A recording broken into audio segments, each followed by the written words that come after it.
우리에게 주시는 하나님 말씀은 누가복음 3장 15절부터 22절까지 말씀 보도록 하겠습니다.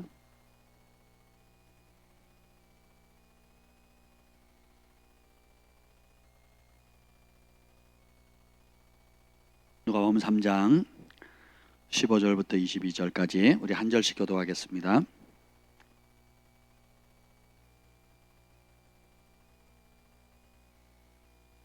누가복음 3장 15절부터 22절 우리 한 절씩 교독하겠습니다. 백성들이 바라고 기다림으로 모든 사람들이 요한을 혹 그리스도신가 심중에 생각하니 요한이 모든 사람에게 대답하여 이르되 나는 물로 너에게 세례를 베풀거니와 나보다 능력이 많으신 이가 오시나니 나는 그의 신발끈을 풀기도 감당하지 못하겠노라.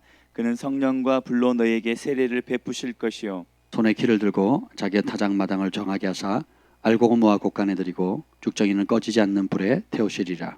또 그 밖에 여러 가지로 권하여 백성에게 좋은 소식을 전하였으나 분봉한 헤롯은 그의 동생 아내 헤로디아의 일과 또 자기가 행한 모든 악한 일로 말미암아 요한에게서 책망을 받고 그 위에 한 가지 악을 더하여 요한을 옥에 가두니라. 백성이 다 세례를 받을새 예수도 세례를 받으시고 기도하실 때에 하늘이 열리며 성령이 비둘기 같은 형체로 그의 위에 강림하시더니 하늘로부터 소리가 나기를 너는 내 사랑하는 아들이라 내가 너를 기뻐하노라 하시니라. 아멘. 성령 하나님 감사합니다. 이 밤에도 하루의 일과를 다 온전히 마치게 하심을 감사하고 또 주님의 전에 사모함으로 발걸음을 인도하여 주신 것 감사합니다. 하루하루가 주님의 은혜입니다. 우리가 호흡할 수 있는 것, 주님을 노래할 수 있는 것, 주의 얼굴을 구하며 찾을 수 있는 이 모든 것이 바로 주께서 베푸신 선하신 은혜임을 우리가 잊지 않게 하여 주시옵소서. 성령님 오늘 이 밤에 오셔서 우리에게 그 주님의 나산 음성 들려주시고 위로와 소망 주시고 또 다시금 주님의 부르심의 자리에 달려갈 수 있는 용기를 불어넣어 주시옵소서. 예수님의 이름으로 기도합니다. 아멘. 자, 오늘은 성령의 불을 받으라 라는 제목으로 여러분들이 좀 나누려고 합니다. 제가 이제 성령께서 요즘 저에게 이제 기본으로 돌아가라 라는 감동을 많이 주세요. 기본, 아주 기본적인 거. 그러니까 우리가 굉장히 그 삶의 지혜 중에 하나가 어떤 분야의 고수들은 굉장히 그 단순합니다. 그리고 잘 모르는 사람들이 화려하거나 또 일을 복잡하게 하거나 어렵게 말을 하죠. 각 분야의 전문가들은 이미 그 영역을 이렇게 도통했기 때문에 심플하게 아주 쉽게 가르치죠. 예수님께서 가르치신 말씀을 이렇게 자세히 보면 어려운 얘기가 없습니다. 그냥 공중 나는 새를 봐라. 그리고 들에 핀 꽃을 봐라. 먹이고 입히고 창고에 쌓지 않아도 하늘 아버지께서 저런 한낱 미물도 먹이고 입히고 챙겨주지 않니? 하물며 만물의 영장인 하나님 형상을 받은 너희들은 하나님 얼마나 잘 챙겨주겠니? 그러니까 염려해라 마라. 이렇게 심플하게 얘기를 하시는 거예요. 그러니까 대신에 뭐예요? 하나님 공급해 주시니까 항상 기뻐하고 또 필요하면 쉬지 말고 기도하고 모든 일에 감사해라. 이것이 바로 그리스도 예수 안에서 너희를 향하신 하나님의 뜻이다. 그래서 사도 바울은 또 그런 영적인 비밀들을 아주 이렇게 심플하게 설명을 하고 있습니다. 제가 오래전에 읽었던 책인데 지금 시즌에 너무 딱 맞는 책이라 여러분에게 좀 소개를 해주고 싶어요. 이게 순전한 나대에서 번역한 게 맞을 거예요. 맞네요. 이게 횃불과 검이라고 릭조이는 목사님이 쓰신 책인데 이게 그 1년에 주님의 방문을 받고 주님께서 이 마지막 때 하나님께서 어떤 일을 할 것인지에 대한 아주 중요한 마지막 때의 비밀들을 담고 있어요. 그래서 저는 제 마음 같아서는 여러분 정말 제가 단체로 주문하고 싶을 정도로 아주 중요한 책입니다. 이 마지막 때를 살아가는 우리에게 너무너무 중요한 책이고요. 그리고 얇아요. 얇은데 내용은 엄청 깊습니다. 어려운 책은 아니에요.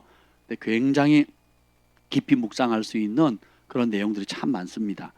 그 중에 하나가 주님께서 이 마지막 때에 되어질 일들에 대한 예언을 주는데 그것이 뭐냐면 역사상 있어왔던 많은 믿음의 영웅들 있죠. 때 보세요. 모세, 엘리야, 바울, 또 베드로, 또 구약의 많은 선지자들, 또 교회사에 있었던 수많은 사람들 있잖아요. 그들이 하나님의 임재의 횃불을 들었거든요. 그 하나님의 임재의 횃불이 강할수록 그 각 시대의 운동을 일으키고 변화를 가져오고 이런 역사들을 일으켰거든요. 근데 이 마지막 때 되어질 일들을 주님께서 릭조르 목사님에게 어떤 계시를 주셨냐면 창세를 지금까지 없었던 그때 들었던 모든 횃불들, 각 시대에 하나님 쓰셨던 하나님의 사람들을 능가하는 그들 그 모든 것을 합친 것을 능가하는 그런 어마무시한 횃불을 든 자들을 일으키겠다는 거예요. 그 횃불은 바로 무엇이냐? 하나님의 성령입니다. 성령. 그 횃불이 어떻게 나타나느냐? 하나님의 성령을 받을수록 주님의 임재의 빛이 강해지는 겁니다. 그래서 이 횃불을 받기를 원하세요. 아멘.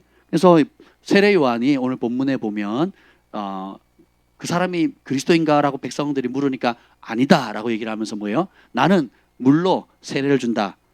왕이 오실 길을 예비하기 위해서 회개할 수 있도록 마음 그릇을 정결하게 하는 것이 내 사명이다. 그러면 마음이 회개하고 깨끗해지면 거기에 뭘 주신다는 거예요?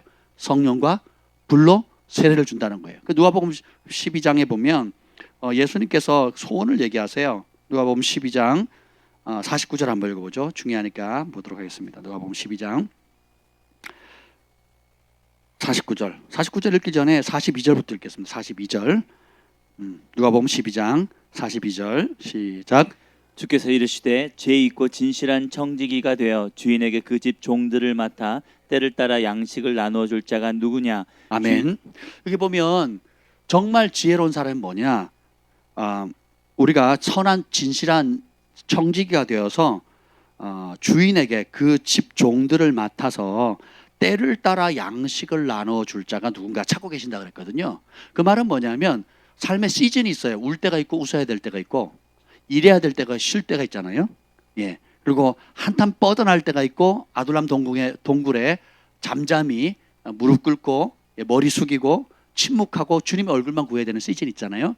그래서 하나님께서 각 시대마다 움직일 때 하나님의 성령의 음성을 듣고 하나님 기쁘시게 하는 사람들의 종을 통해서 말씀을 하시는데 움직여야 될 때, 멈춰야 될 때, 그리고 잠잠히 있을 때 또 확장하고 뻗어나가야 될 때, 그리고 또 그 시즌에 맞게끔 회개해야 될 때, 기뻐해야 될 때, 울어야 될 때, 통곡해야 될 때, 사랑해야 될 때, 사랑을 받아야 될 때, 여러 때들을 맞춰가지고 그 시즌에 맞게끔 그 양식을 나누어 줄 자가 지혜롭다 그랬거든요. 근데 예수님이 이 땅에 오신 이유는 세례 요한이 소개하기를 성령과 불로 세례 줄 자 그랬죠. 그럼 예수님의 소원이 뭐예요? 49절 읽어봅시다. 12장 49절 시작. 내가 불을 땅에 던지러 왔노니 이 불이 이미 붙었으면 내가 무엇을 원하리요. 내가 불을 땅에 던지러 왔다. 세례 요한은 뭐라 했어요? 성령과 불로 세례 줄 자라 그랬죠. 그러면 불을 던지러 왔으면 우리는 뭘 받아야 돼요? 불을. 예수님이 구원을 주시러 오셨으니까 우리는 뭘 받아요?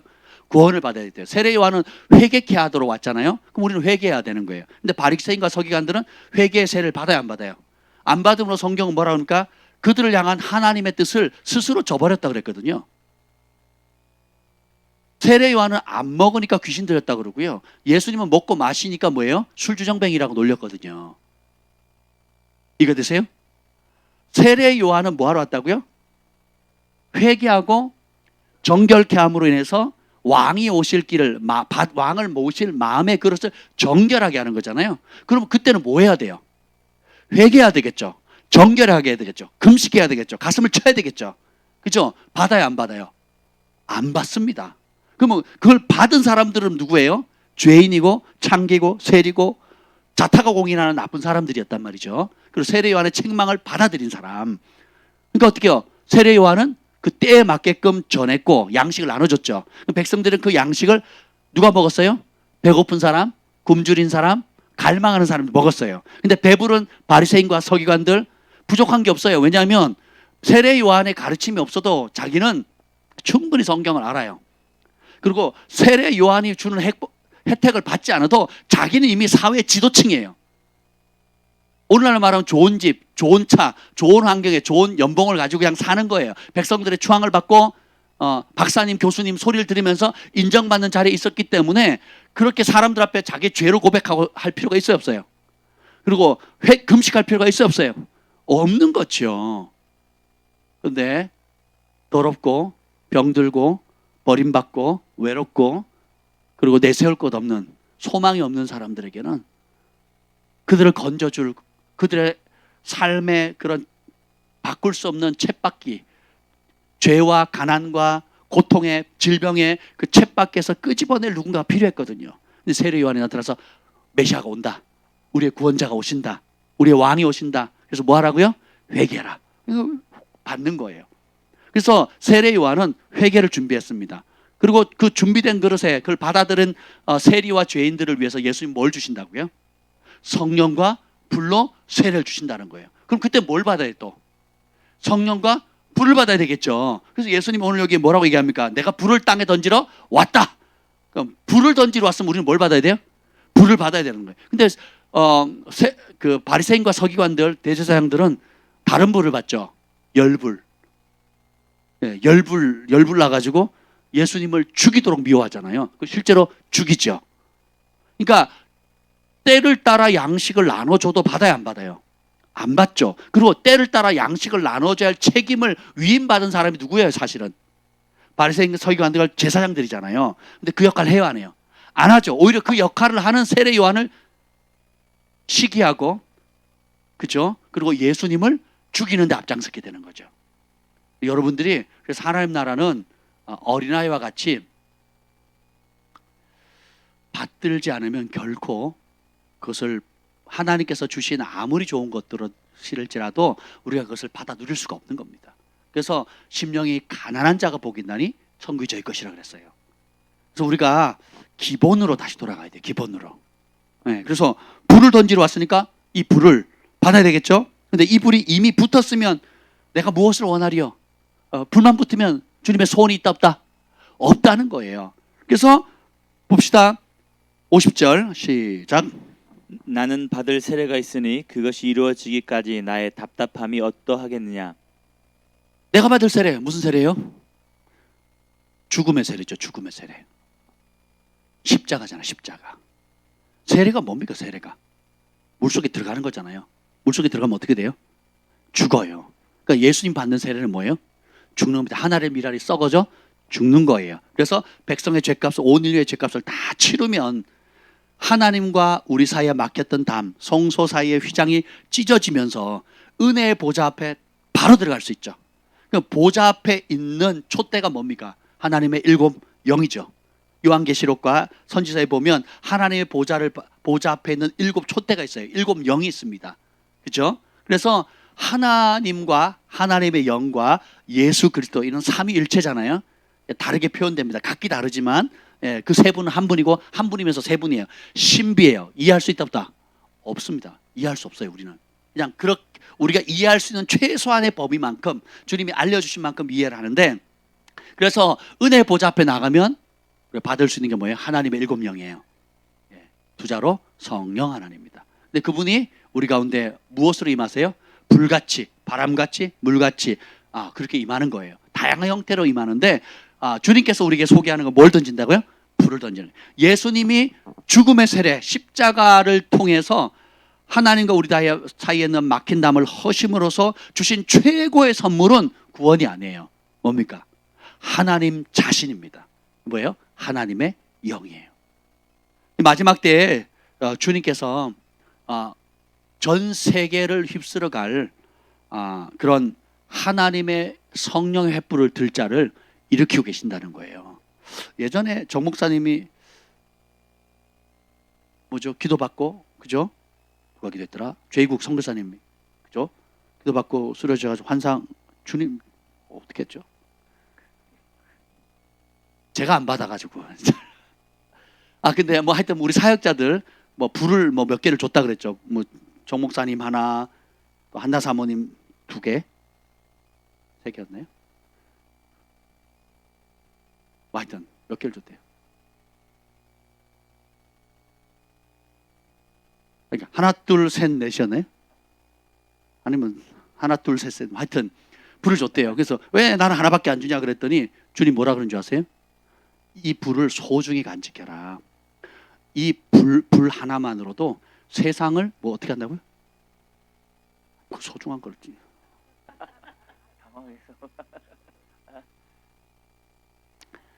포인트가 뭐예요? 이 불 하나만, 이 불 하나로도 세상을 뒤집어 볼 만큼 강력하다 그랬거든요. 이해가 되세요? 여러분이 하나님께 쓰임 받고 싶으시죠? 그렇지 않습니까? 대답을 안 하시. 하나님께 버림받고 싶으시죠? 자, 다시 묻겠어요. 하나님께 버림받고 싶어요? 쓰임 받고 싶어요? 이제 이해가 되셨죠? 그럼 하나님께 쓰임 받을 수 있는 자격이 뭔지 아세요? 네?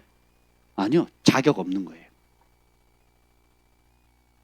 오늘 저녁을 먹고 자전거에 바람이 빠져가지고 바람 들어가는데 하나님께 쓰임 받는 자격이 뭡니까? 제 형이 그렇게 질문을 하더라고요.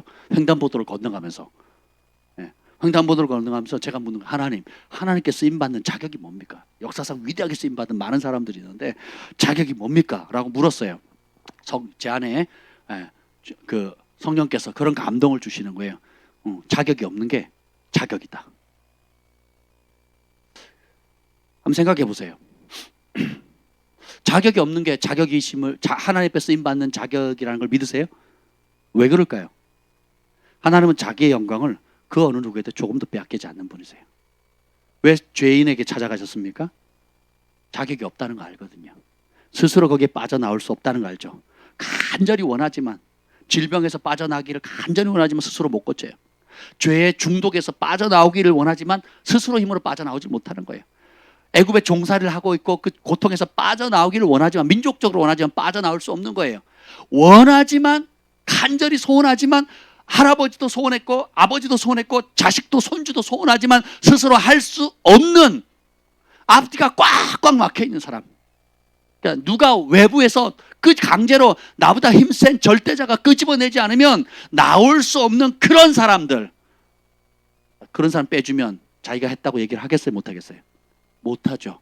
그런 사람들, 그걸 인정하는 사람, 그걸 뼈저리게 느낀 사람, 실패한 사람들, 병든 사람들, 자타가 공인하는 죄인들, 그리고 약한 사람들, 그리고 입에 담기도 어려운 그런 수치스러운 과거를 가지고 있는 사람들, 이게 하나님께 쓰임 받을 수 있는 자격입니다. 왜요? 누구도 자랑하지 못하기 위해서. 그래서 에베소서에 우리가 구원받는 것은 하나님의 선물이라 그랬죠. 그 이유가 뭐예요? 누구도 자랑하지 못하게 하려고. 이 마지막 때 하나님께서 횃불을 들고 전 세계로 움직일 하나님의 사람들을 지금 일으키고 있는데 그들의 자격이 뭐라고요? 자격이 없는 거. 그 말은 뭐예요? 사실 우리 가운데 누가 자격이 있겠습니까? 그런데 뭐예요? 내가 진짜 그런 은혜, 또 그런 통로, 축복의 통로가 될 자격이 없다는 것을 뼈저리게 인식하는 사람을 쓰신다는 거예요. 머리로 동의하는 사람이 아니고, 바리새인과 서기관들, 제사장들은 종교 지도자들이고, 오늘날 말하면 목사님들, 선교사님들, 당회장님들, 총회장님들 이런 분 아니세요? 그지? 교단의 어르신들이잖아요. 근데 세례 요한이 회개 세례를 주니까 사람들 앞에 자기 죄를 고백하고 공개적으로 세례를 받는 일을 받아야 안 받아요? 안 받아요. 왜요? 율법적으로 온전하고, 일주일에 2번 금식하고 헌금 꼬박꼬박 다 하고, 그리고 제사를 매일 또 진행을 또 하잖아요. 그러니까 백성들 앞에 존중받아야 되지, 존경받고. 아니, 사람들이 나 앞에 와서 자기 죄를 고백하고 우양가축을 그걸 들여서 하나님께 나아가는 걸 내가 집행하는 사람이 내가 무슨 죄인이냐, 쪽팔려서 얘기해요? 못해요? 안 하죠. 체면 있죠. 그러니까 자신이 죄인이라는 걸 인정하지도 않죠. 그 말은 뭐예요? 자신이 죄인이 아니니까 그 죄의 문제를 해결할 구원자가 필요해요? 안 필요해요? 안 필요하죠. 그러니까 그들이 원하는 메시아는 뭐예요? 정치적인 메시아인 거죠. 실제로 자기 민족을 외부의 세력으로, 외세로부터 보호할 민족의 정치 지도자를 원한 거였어요. 이스라엘은 지금도 그런 정치 지도자를 기다리고 있잖아요. 현대 이스라엘도 그러고 있거든요. 유대교는 아직도 정치적인 메시아를 기다리고 있습니다. 여러분, 아무리 온전하다 할지라도 마음이 가난하지 않으면 하나님께 쓰임 받을 수가 없어요. 그래서 그들은 겉으로 보기에는 완벽했지만 의인은 없나니 하나도 없고 모든 사람이 죄를 범하였으니 하나님의 영광에 이르지 못했다 그랬죠. 그 이사야서 1장 2장에 보면 얼마나 책망합니까? 백성들을. 소도 주인을 알고 가축도, 집에 기른 가축도 주인을 알아보는데 이놈들아, 니네들은 똑바로 안 해? 너네는 성전 마당만 밟고 너네가 드리는 예물은 개의 목을 따가지고 피를 드리는 것 같다. 막 책망을 했거든요. 할렐루야. 그렇게 책망하려면 자기는 꿀리면 돼야 안 돼요? 안 되잖아요. 그러니까 백성들의 죄를 막 공개적으로 왕의 죄, 정치인들의 죄, 제사장의 죄, 백성들의 죄를 막 이렇게 얘기를 합니다. 막 여호와의 이름으로. 근데 6장에 딱 가서 그가 하나님께서 은혜로 하나님 보좌 앞에 끌어가지고 주의 영광을 봅니다. 그 옷자락이 성전에 가득하고 수랍 천사들이 보좌 옆에서 하나님을 창화해 가로되 거룩하다 거룩하다 거룩하다 만군의 여호와여 그 영광이 온 땅에 충만합니다고 막 이런 찬양을 보자마자 깨달은 게 뭐예요? 화로다 나는 망하게 되었다 이렇게 얘기하거든요. 우리 같으면 그런 거 보면 어떻게 합니까? 할렐루야 하나님 내가 그토록 꿈꾸던 주님을 만났거든요. 할렐루야 너무 보고 싶었습니다. 우리 이럴 것 같잖아요. 근데 이사야는 딱 보는 순간 뭘 깨닫습니까? 화로여 나는 망하게 되었다. 왜요? 내 입술이 부정하다는 걸 알았거든요. 지극히 거룩하신 분의 앞에 가니까 내가 저 죄짓는 정치인들이나 제사장들이나 백성들보다 더 의롭다고 하는 그 의미가 있어요 없어요? 의미가 없는 거예요. 여러분 우리가 그걸 깨달아야 됩니다. 우리가 신앙생활 좀 하고 익숙해지고 은사가 있고 또 열심을 내고 직분을 갖다 보면 나도 모르게 어느 순간에 저 사람보다 낫다고 생각하는 거예요. 그리고 저 사람 나보다 못하다고 생각하는 거고 나는 저 사람보다 깨끗하다고 생각하는 거예요. 산기도 많이 하니까 영적인 감각이 생기죠. 그래서 전에는 교회에서 그냥 3시간 열심히 기도했단 말이죠. 남 신경 써요 안 써요? 안 쓰죠. 근데 영적인 감각이 오니까 오후에 기도하는데 저 사람 기도가 이상해요. 저 사람 방언 소리가 이상해요. 막 이제부터 뭐 하는 거예요? 판단하게 되죠. 그죠?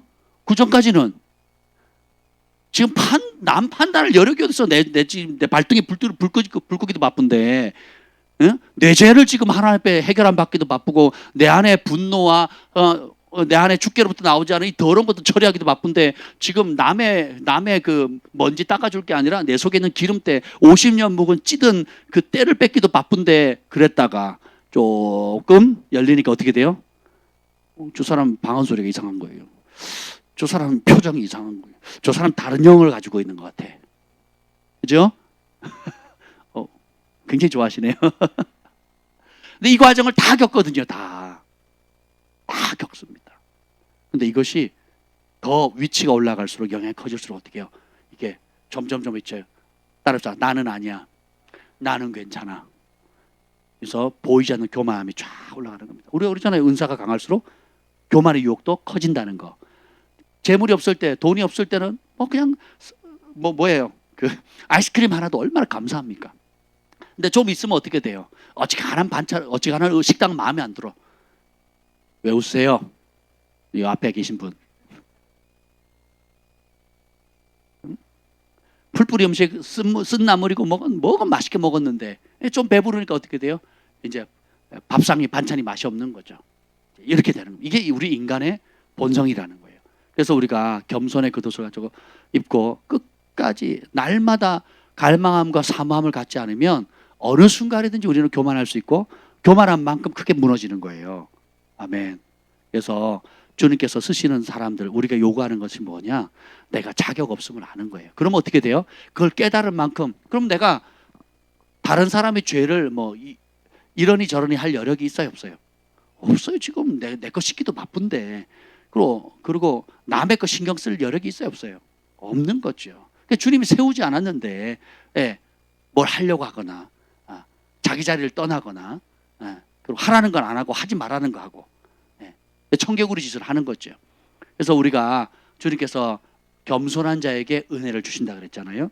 우리가 주님을 알아갈수록 더 납작 엎드리는 처음 주님 아무것도 없을 때 아무 은사나 아무 위치나 아무 직분 없었을 때 그 자리로 계속 내려가야 돼요. 나는 아무것도 아닙니다. 주님의 은혜가 필요합니다. 주님을 알아갈수록 어떻게 돼요? 더 그런 갈망함과 목마름과 겸손함이 더 커져가야 되는 겁니다. 아멘. 오늘 제가 이 책을 좀 이제 예전에도 읽었지만 또 다시 읽는데 너무 감사한 거예요. 그래서 주님은 이게 횃불을 보여주시면서 이것은 역사상 부흥을 이끌어왔던 사람들에게 하나님께 주신 하나님의 임재를 상징합니다. 근데 이게 되게 가볍더래요. 들어보니까 딱 잡는데 너무 가볍더래요. 주님이 나타나서 주셨는데 너무 가벼운 거예요. 근데 주님이 나랑 같이 가자. 그래서 주님 먼저 세 발 먼저 가셨어요. 주님과 딱 떨어지는 순간 이 하나님의 이 임재의 횃불이 갑자기 무거워지기 시작하는데 못 들 정도로 무거운 거예요. 주님으로부터 딱 2발 떨어졌는데 수많은 하나님께 그 영광의 횃불, 임재의 횃불, 부흥의 횃불을 들었던 사람들이 반짝 쓰임 받다가 그 영광의 임재의 무게를 못 이겨서 그 횃불을 내려놓는 사람이 수두룩했고, 혹은 어느 정도 가다가 마지막까지 가지 못하고 중도 하차하게 된 이유가 뭔지 아세요? 주님과 멀어졌기 때문에 그래요. 그러니까 주님이 그렇게 얘기하는 겁니다. 너는 나와 함께 있게 되면 이 임재의 뿔은 참으로 가볍게 되겠지만 나와 떨어지는 순간 네가 감당하지 못할 어마무시한 무게로 다가올 것이다. 그래서 자꾸 떨어져 있는데 그 횃불을 들고 있으면 어떻게 돼요? 점점점 멀어져 가는데 그럼 점점점 무거워지죠. 그러니까 못 들어요? 못 들죠. 내려놓게 되는 겁니다. 왜 주님을 안 쫓아가느냐? 이 횃불을 드는 순간 어떻게 해요? 따라서 횃불은 영향력이다, 축복이다, 권위다. 그러니까 온갖 권위, 영향력, 축복, 명예가 와르르 옵니다. 가만히 있어도 그 횃불을 들고 있으면 사람들이 그 불빛을 보고 모이게 되죠.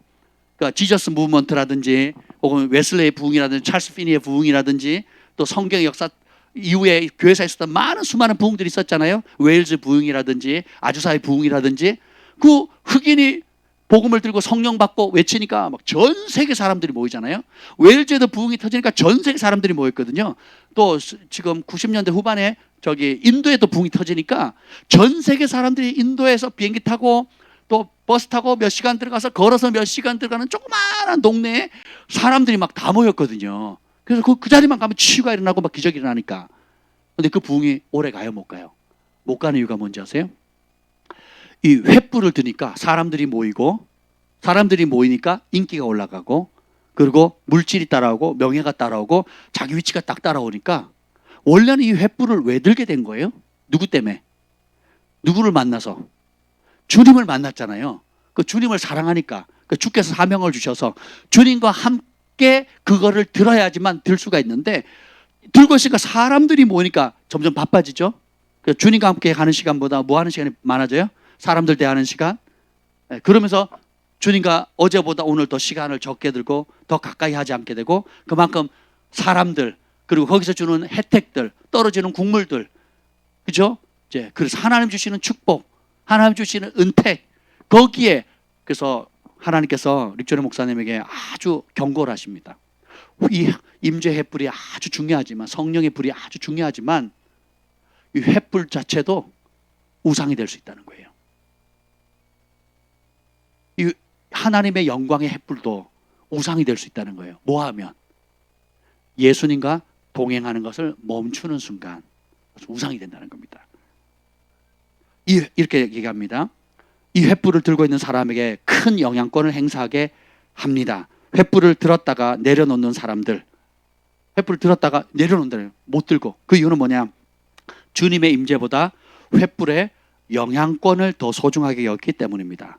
그분에게서 멀어지면 횃불은 너무 무거워졌고 결국 내려놓게 됩니다. 그리고 그분의 말씀을 자신들의 말로 대치하지요.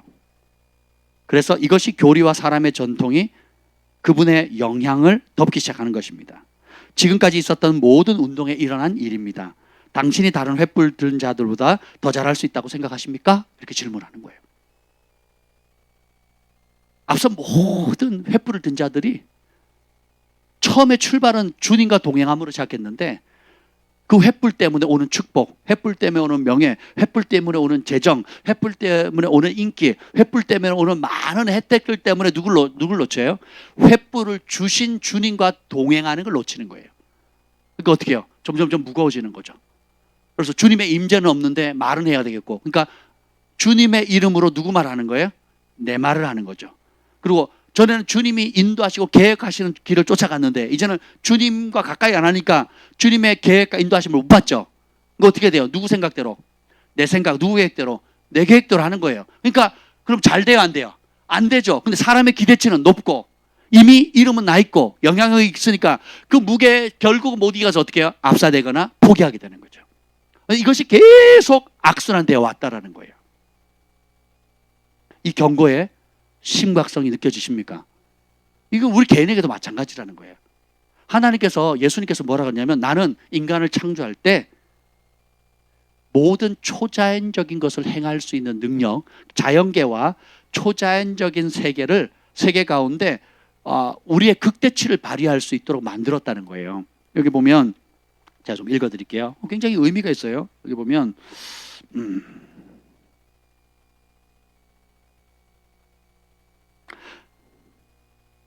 나와 동행하는 자들에게는 내 안에 있는 것 같이 힘이 증가할 것이다.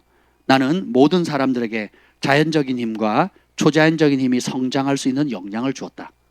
그러니까 우리가 하나님께, 여러분이 이 땅에 태어나는 순간 자연계에서 혹은 초자연계, 이 둘 다 어느 한쪽이 아니에요. 둘 다 그 초자연적인 힘을 성장할 수 있는 역량을 주셨다는 거예요. 근데 잘 들어보세요. 나와 동행하지 않는 자들은 영혼 속에 이 초자연적인 힘에 대한 공허함을 가지고 있다. 모든 능력은 하나님과 동행할 때 온다 그랬죠. 그죠? 근데 주님과 동행하지 않기로 결정하면 이 초자연적인 것에 대한 공허함이 생긴다는 거예요. 그래서 나와 동행하지 않는 자들은 마음속에 있는 이 공허감을 채우는 능력을 악한 자로부터 찾을 것이다. 이 초자연적인 것은 내 부르심, 비전, 내 힘으로 도저히 할 수 없는 수많은 것들이 있거든요. 근데 이걸 예수님과 동행할 때 그 모든 지혜와 창의력과 능력과 이 모든 걸 받을 수 있는데 이걸 거부하는 거예요. 그리고 그 예수님의 말씀과 방법이 아닌 다른 방법을 찾게 되면 그때 악한 자로부터 찾게 된다는 겁니다. 주님이 이렇게 비교를 하십니다. 나는, 예수님이 이렇게 얘기해요. 나는 내 능력을 사용하기에 충분히 지혜롭고 성숙한 자에게 나의 능력을 주지만 악한 자는 이용당하기에 충분히 어리석고 미숙한 자에게 그의 능력을 준다는 거예요. 되게 재밌죠, 표현이. 예수님은 지혜롭고 겸손한 사람, 그 능력이 자기에게로부터 오지 않고 오직 그 능력을 주신 하나님과 함께 동행할 때 진짜 능력의 원천과 근원이 함께 하시는 예수님께 있고 예수님을 떠나면 아무것도 아니라고 알기에 충분히 연단받고 그것을 인식하고 인정하는 겸손한 사람들에게 예수님의 능력을 줘요. 근데 악한 마귀 사탄은 어떻게 하느냐? 마귀는 어떤 사람에게 능력과 부와 명예를 주느냐? 자기가 생각하기에 충분히 이용할 정도, 이용당하기 쉽다고 생각하는 어리석고 미숙한 자에게 마귀가 능력을 준다는 거예요. 그래야 자기가 원하는 대로 쓸 수가 있으니까. 이제 땅에서는 선택해야 돼요. 나와 동행하든가 아니면 지금까지 본 적이 없는 그런 악의 능력에 사로잡히던가를 선택해야 할 것이다. 경고입니다. 다시 질문하겠습니다. 여러분, 하나님께 버림받고 싶어요? 쓰임받고 싶어요? 쓰임받고 싶죠. 그럼 쓰임받는 길은 여러분이 이제 이 땅을 살아가는 한 번뿐인 인생 가운데 예수님과 동행할 것을 선택할 것인가, 아니면 동행하지 않으면 어떻게 돼요? 악한 자가, 내가 생각해 예수님과 동행하네, 예수님 말씀에 불순종해, 자기 욕심을 따라 살아, 자기 생각대로 살아. 그러면 어리석고 미련해 보이잖아요. 그런 사람에게 너 뭐 원해? 돈, 명예, 권력, 쾌락, 내가 다 주겠다는 거예요. 그래서 어떻게 해요? 자기 마음대로 이용할 꼬봉들을 만들어 버린다는 거예요. 그래서 어떻게 해요? 이전에 없었던 악의 도구로 사용하겠다는 거예요. 하나님께 사로잡힌 바 돼서 하나님이 기뻐하는 통로가 되든지, 아니면 어리석게도 사단이 주는 쥐염 열매, 사단이 주는 미끼를 덥석 물고는 여러분, 제가 어릴 때 낚시를 좋아해가지고 뭐랬냐면 호박꽃 아세요? 호박꽃을 이렇게 노란 꽃을 바늘에다가 줄을 묶어 가지고 호박꽃을 이렇게 답니다. 그리고 이제 뚝방 위에 앉아가지고 논두렁 위에 뚝방 위에 올라가 가지고는 친구들하고 그걸 호박꽃잎을 달아 가지고는 밑에 있으면 개구리가 많아요. 논에 개구리가 많아서 이렇게 되면 개구리가 물진 않아요. 근데 톡톡톡 움직이잖아요. 그럼 개구리가 확 묻힙니다. 그러면 탁 올리면 개구리 낚시하는 개구리. 해보신 분만 한 분. 야, 역시 앞서가시는 분 달라요. 새벽 멤버시죠. 개구리 그래가지고 나 얼마나 많이 잡았는지 몰라요. 그래서 먹지도 않아요. 그리고 옆에 막 보리 막 수확해 가서 하면 불을 지펴놓으면 개구리 그걸 찔러가지고 다리만 먹습니다. 다리. 중간에 맛이 없으니까 다리만 이렇게 해가지고 먹었던 기억이 나요. 사단이 우리에게 하는 짓이 꼭 그와 같습니다. 그러니까 사실 개구리가 호박잎을 호박꽃을 먹나요? 개구리가 호박꽃 먹는다는 얘기 들어보셨어요? 안 먹잖아요. 지가 먹는 주식도 아니에요. 개구리 몰래 뭐 먹어야 돼요? 파리, 모기, 메뚜기요? 네. 뭐 하여튼 그런 거 곤충 먹어야 되잖아요. 근데 얘가 노란 꽃이잖아요. 꽃인데 이렇게 톡톡톡 움직이면 얘가 뭐가 움직이는 형광체 곤충인 줄 알고 개구리 혀를 샥 내밀어가지고 딱 잡습니다. 딱 먹는 순간 걔는 꼬인 거예요. 어디로 가요? 불 속으로 들어가는 거예요. 사단이 쓰는 전법이 꼭 이와 같다는 겁니다. 뭐 원하니? 우리가 복잡한 것 같아도 인생은 아주 단순해요. 예수님과 동행할 거냐? 예수님 없이 살아갈 거냐예요. 성령님과 동행할 거냐? 아니면 내 욕심과 내가 원하는 포장재는 이쁘게 하죠. 꿈이다, 비전이다, 또 좋게는 뭐 사명이다, 혹은 뭐 부르심이다, 뭐 이런 얘기까지 써요.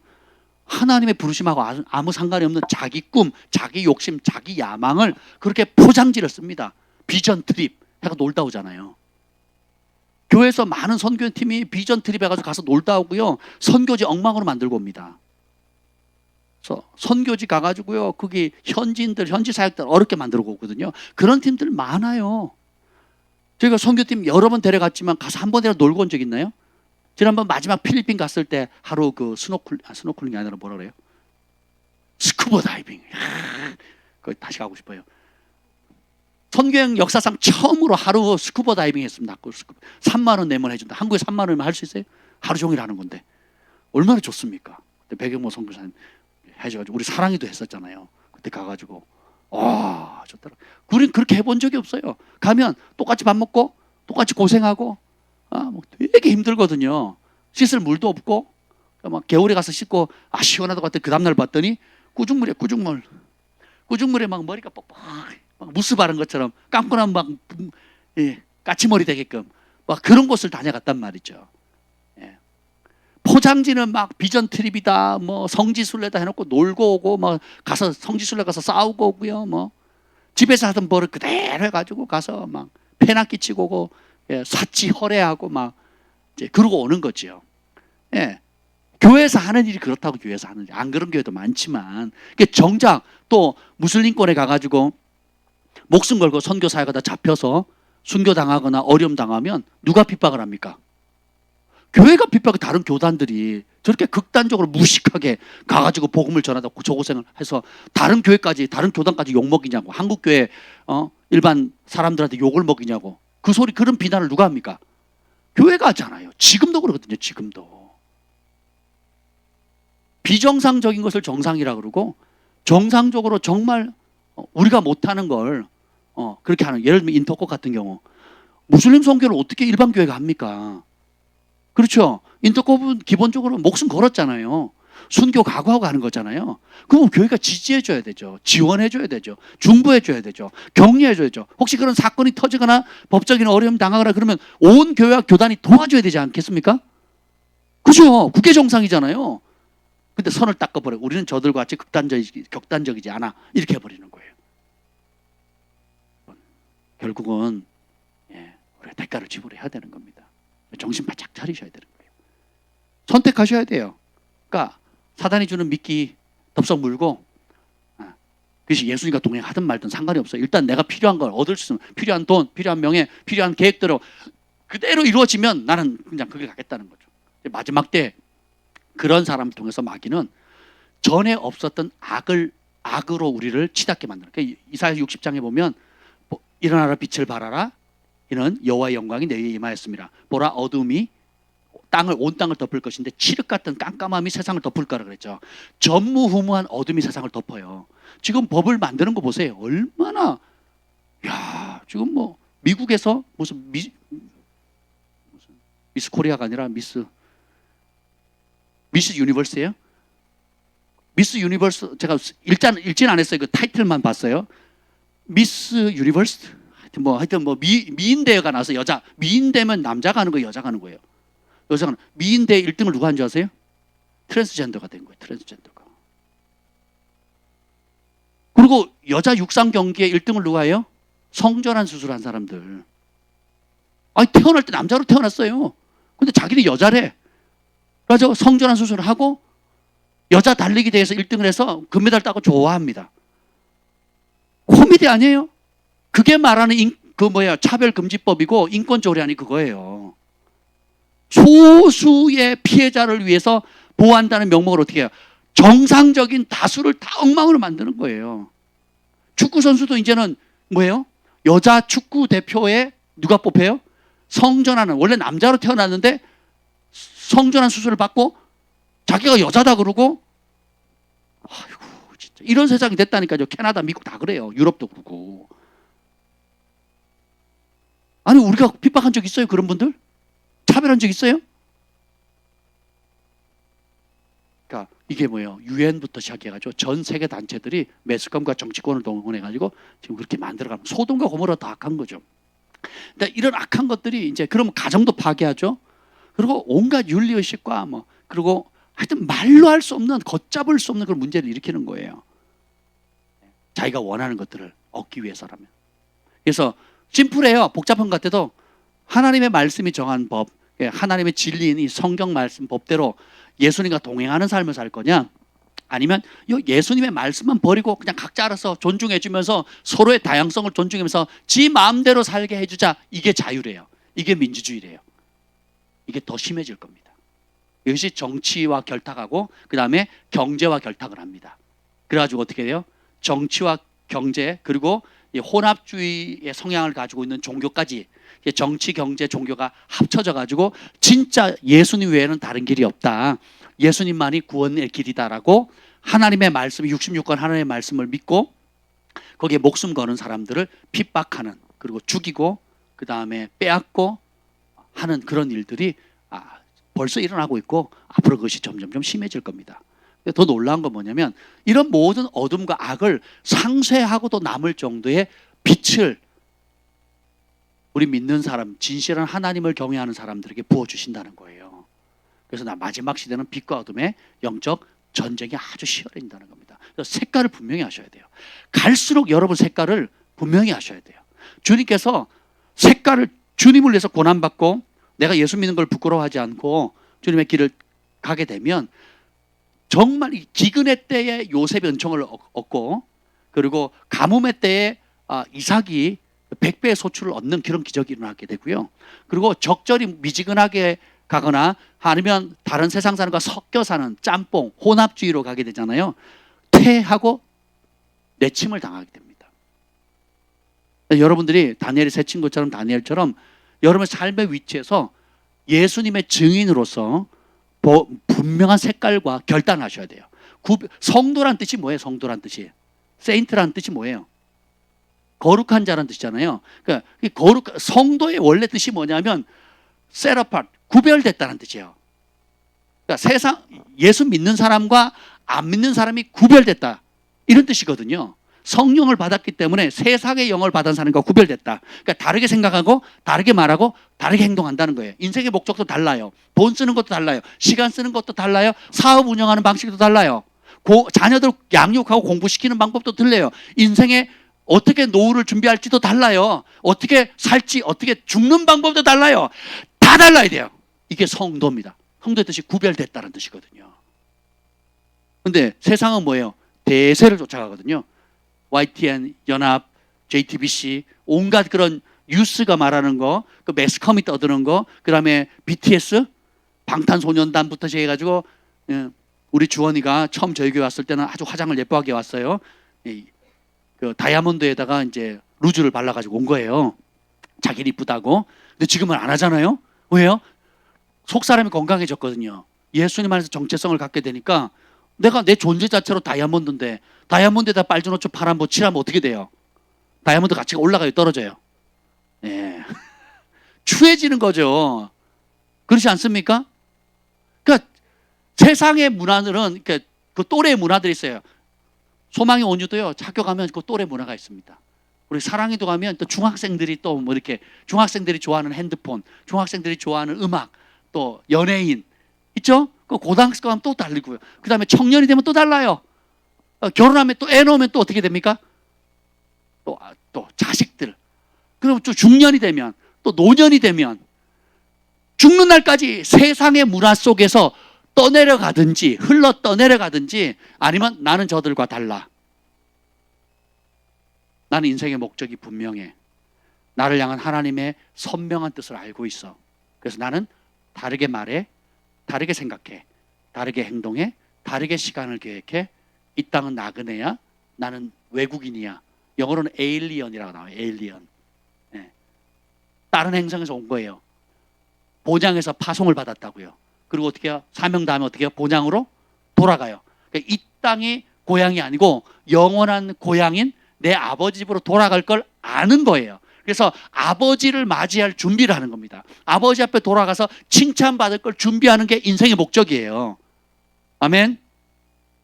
굉장히 중요합니다.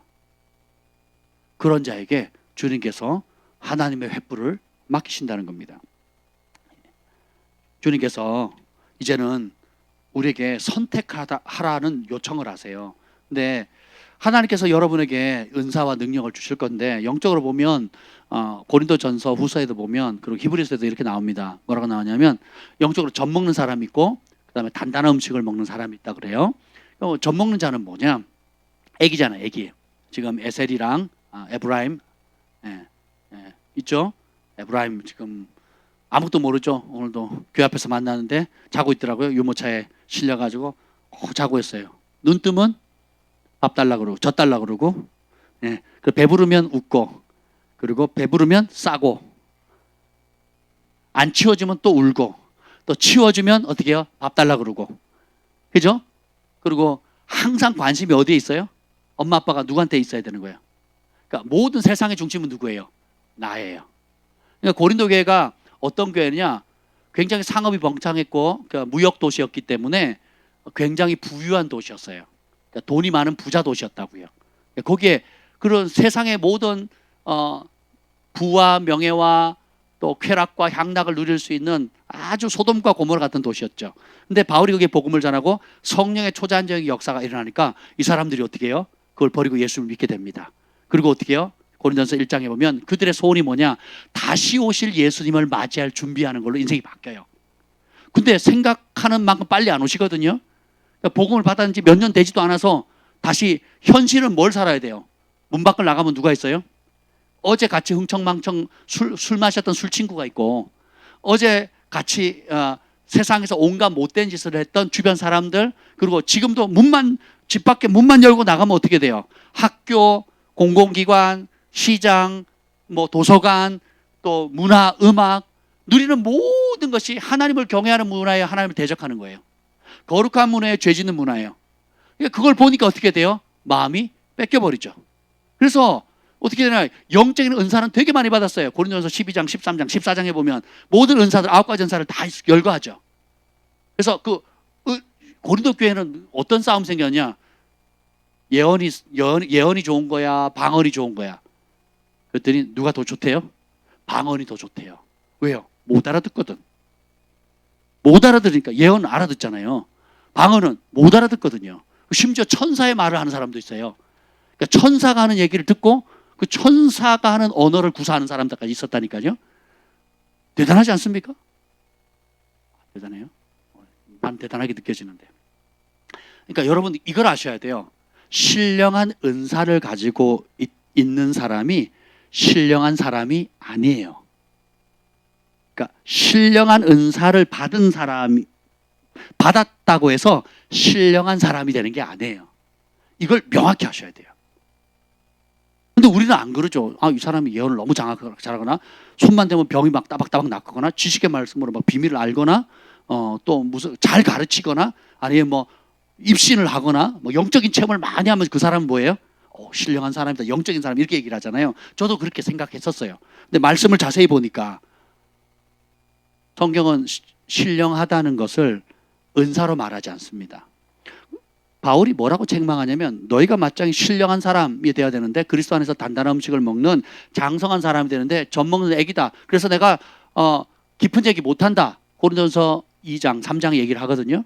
그 이유가 뭐냐? 너희 안에 시기와 분쟁이 있다는 거예요. 나는 아볼로파다, 바울파다, 그리스도파다 파당을 짓고, 시기와 분쟁의 뿌리가 뭔지 아세요? 시기라는 게 뭐예요? 펠리쉐이더 샀대요. 하나님 은혜로. 그러면 나보다 늦게 왔는데. 아니 신앙생활 몇 년 하셨어요 이제? 4년이요? 장난하는 겁니까 지금? 난 지금 30년을 했는데 안 기쁜 거예요. 그리고 이 사람은 기도를 너무 세게 해. 늦게 왔는데 굴러온 돌이 박힌 돌을 빼는 거다. 뭐 산에 가서 기도하고 목사님 시키면 꼬박꼬박 순종하면서 기도하고 금식하고 막 열심히. 그러니까 이 사람 기도 열심히 하고 목사님 계속 칭찬하는 거예요. 막 산기도도 한다, 뭐도 한다, 뭐 즉각 순종한다, 막 칭찬하니까 거기 안 하는 내가 어떻게 돼요? 찔리잖아. 안 찔려요? 찔리잖아요. 어떤 사람이 수천만을 헌금했어요. 그럼 박수를 치는데 누군지 모르지만 박수를 치지만 있는데 안 하는 사람이 뭐예요? 찔리거든요. 어떤 사람이 금식을 많이 해. 밥만 먹으면 금식을 해요. 그럼 막 박수는 치는데 난 죽었다 깨어나도 금식하기 싫은 사람 있잖아요. 나는 싫어. 그러면 이게 박수 쳐주는 게 아니라 뭐예요? 쟤는 왜 누가 금식을 대놓고 하라 그랬어? 응? 골방에서 조용히 하라 그랬지. 응? 40일 금식을 왜 2번씩이나 하는 거야? 나는 3일도 못 하는데. 이 뭐예요? 바리새인과 서기관들이 진짜이신 예수님 나타나니까 자기 가짜라는 게 드러나잖아요. 이거 어떻게 해요? 시기하는 거거든요. 질투하는 거예요. 그럼 시기 질투의 분쟁의 뿌리는 뭐냐? 미움이거든요. 내가 사랑하면 내 새끼가 그러면 어떻게 하겠어요? 내 자녀가 펠리쉐이더가 생겼어요. 할렐루야. 그죠? 내 자녀가 말씀의 은혜를 받고 전에 망나니 짓 하다가 막 청계산 가서 기도를 하고 그러면 그죠? 그렇지 않습니까? 우리 주원이가 그죠? 엄마한테 맨날 대들다가 이제는 막 설거지도 하고 음식 쓰레기도 버리고 막 자원해서 막 중보하고 막 그러면 그죠? 왜요? 사랑하니까. 근데 시기와 질투가 있는 게 뭐예요? 뿌리가 미움이거든요. 그러니까 남들이 잘하는 게 다 싫어. 남들이 열심 내는 거, 헌신하는 거, 뭐 하는 게 다 싫은 거예요, 다. 왜요? 미움이 있거든요. 나는 주님 앞에 용서받기를 원하지만 난 다른 사람을 용서하기 싫은 거예요. 잘났네. 티내고 잘난 척 또 하네. 이러면서 어떻게 돼요? 그러면 이제 기도 많이 하는 사람, 기도하는 파 이렇게 딱. 기도하기 싫어하는 사람, 기도보다는 수다 사역이 은사인 사람들. 뭉쳐다니면서 커피숍에서 주로 모이거나 전화기 붙들고 이게 수다 사역 하시는 분들 따로 이렇게 딱 모이고. 이해가 되세요? 그리고 하나님 앞에 잠잠히 무릎 꿇는 것보다는 행동파들 모이 그래가지고 놀러 가자 아니면 뭐 하자고 일을 막 벌리는 다 쪼개지는 거예요. 근데 성령이 오면 각기 역할이 다르니까 집을 지으려면 집이 클수록 기둥이 많아야 되잖아요. 그 각기 역할들 자기 위치를 알고 그 자체를 존중해주고 서로 연합해서 기쁨으로. 만약에 저희 집 식구가 5명 있어요. 다 틀려요. 우리 자녀들 5명인데 다 틀립니다. 색깔도 틀리고 성격도 틀리고 키도 틀리고요. 몸무게도 틀리고요. 아빠를 생각하는 대해주는 태도도 다 틀려요. 근데 아이러니가 뭔지 아세요? 제가 제일 애정을 쏟는 애들이 저를 제일 미워해요. 못 알아줘. 내가 제일 돈을 많이 쓰고 시간을 많이 쓰고 막 애정을 드리는데 아빠 미워. 이러면 그냥 막 아이고. 다 다르죠. 근데 보세요. 부모 눈에는 이 모양도 다 틀린데 5 손가락에 딱 모양도 다른데 제가 우리 사랑이가 처음에 어렸을 때 이 얘기를 했어요. 아빠는 거짓말쟁이래요. 왜? 아빠는 누가 제일 좋아? 사랑이가 당연히 제일 좋지. 사랑이 최고지. 그러면 에이 소망이한테 대놓고 언니한테 대놓고 뭐 그래서 그 말 한 거 맞아. 아빠는 그게 거짓말쟁이야. 왜 거짓말쟁이야? 소망이한테도 그랬잖아. 그래서 그랬지. 언니한테도 그랬잖아. 그랬지. 그랬잖아요. 그죠? 그러니까 아니 내가 제일 사랑스럽다며, 제일 이쁘다며. 그렇지. 그럼 거짓말이잖아. 어떻게 제일이면 하나여지 어떻게 셋이 되냐고. 그래서 제가 그때 손가락을 펼쳤습니다. 사랑아, 네 손가락이 몇 개? 5개. 자, 뭐가 제일 이쁘니? 뭐가 제일 이쁘니? 잘 모르겠지. 그럼 뭐가 필요 없어? 하나 잘라내보자. 어느 걸 잘라낼까? 새끼손가락 자를까? 엄지손가락 자를까? 라고 얘기를 해줬어요. 그랬더니 이렇게 그때 표정을 제가 기억하는데, 우리 5손가락 중에 모양도 다 다르지만 이 중에 필요 없는 게 있어요, 없어요? 없죠. 이게 남의 손가락이면 모르겠어요. 내 손가락이면 자를 게 있어요, 없어요?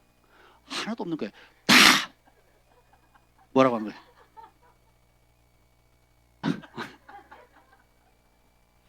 말이 그렇다는 얘기야 나. 남의 손가락은 난 관심이 없다 이거예요. 일단 내 손가락이 중요하니까. 그렇잖아요. 보세요. 왜요? 내 몸을 소중하게 여기거든요. 그리스도가 우리 교회 공동체가 예수님이 머리시고 우리가 지체잖아요. 그러니까 그리고 이후에 영원히 주님의 나라에서 함께 얼굴 볼 사람들이거든요. 지금부터 익숙해져야 돼요. 그러니까 가장 별로 중요하지 않게 여겨지는 것이 요긴할 때가 있고, 드러나면 드러난 대로 하나님께 쓰시고, 감추이면 감추인 대로 쓰시는 거거든요. 근데 이걸 연결해 주는 게 뭐냐? 사랑이거든요. 성령 안에서 있는 사랑의 띠로 이렇게 매는 거거든요. 근데 영적으로 신령하다는 건 뭐냐? 사랑함으로 인내하는 거예요. 사랑함으로 용납하는 거예요. 그리고 용서하는 겁니다. 그리고 그 사람이 잘 되어질 수 있도록 최선을 다해서 내게 주어진 은사와 신령한 것들과 삶의 성실함, 자연적인 것과 초자연적인 것들을 합쳐서 그리스도의 몸이 아름답게 세워질 수 있도록 나와 다른 사람들이 부족한 것들을 메꿔주고 그들이 잘 성숙해 갈수록 도와주는 거예요. 근데 이걸 모르는 사람들은 어떻게 돼요? 이제 내가 예를 들면 영을 분별하거나 예언하거나 병을 고치거나 지식의 말씀이 있거나 뭔가 사람을 입을 딱딱 놀라게 하는 사람들 있죠. 그러면 그 사람은 신령한 사람이고, 또 환상이나 꿈을 꾸는 사람들, 그리고 그것이 또박또박 맞으면 저 사람 신령한 사람이다. 저도 그렇게 생각했거든요. 성경 그렇게 말하지 않아요. 오히려 그런 사람 더 위험하죠. 그런데 어떻게 해요? 용서하지 못하거나 미워하거나 과거에 발목 잡혀 있거나 상처만 건드리면 과거를 자꾸 끄집어냅니다. 여러분 부부싸움 할 때 내가 지금 오늘 뭔가를 실수를 했는데 2년 전, 3년 전, 5년 전 거 끄집어내는 사람들 있죠. 젖먹이. 그게 젖먹인 거예요. 어제 일은 끝났어요. 이전 것은 지나갔으니 보라 새 것이 되었도다. 여러분의 과거의 아픔과 실수가 죄악을 여전히 갖고 있기를 원하는 분, 누군가 내가 잊어먹을까 봐 늘 알려주기를 원하는 분, 원치 않죠 누군가는. 근데 나는 어떻게 해요?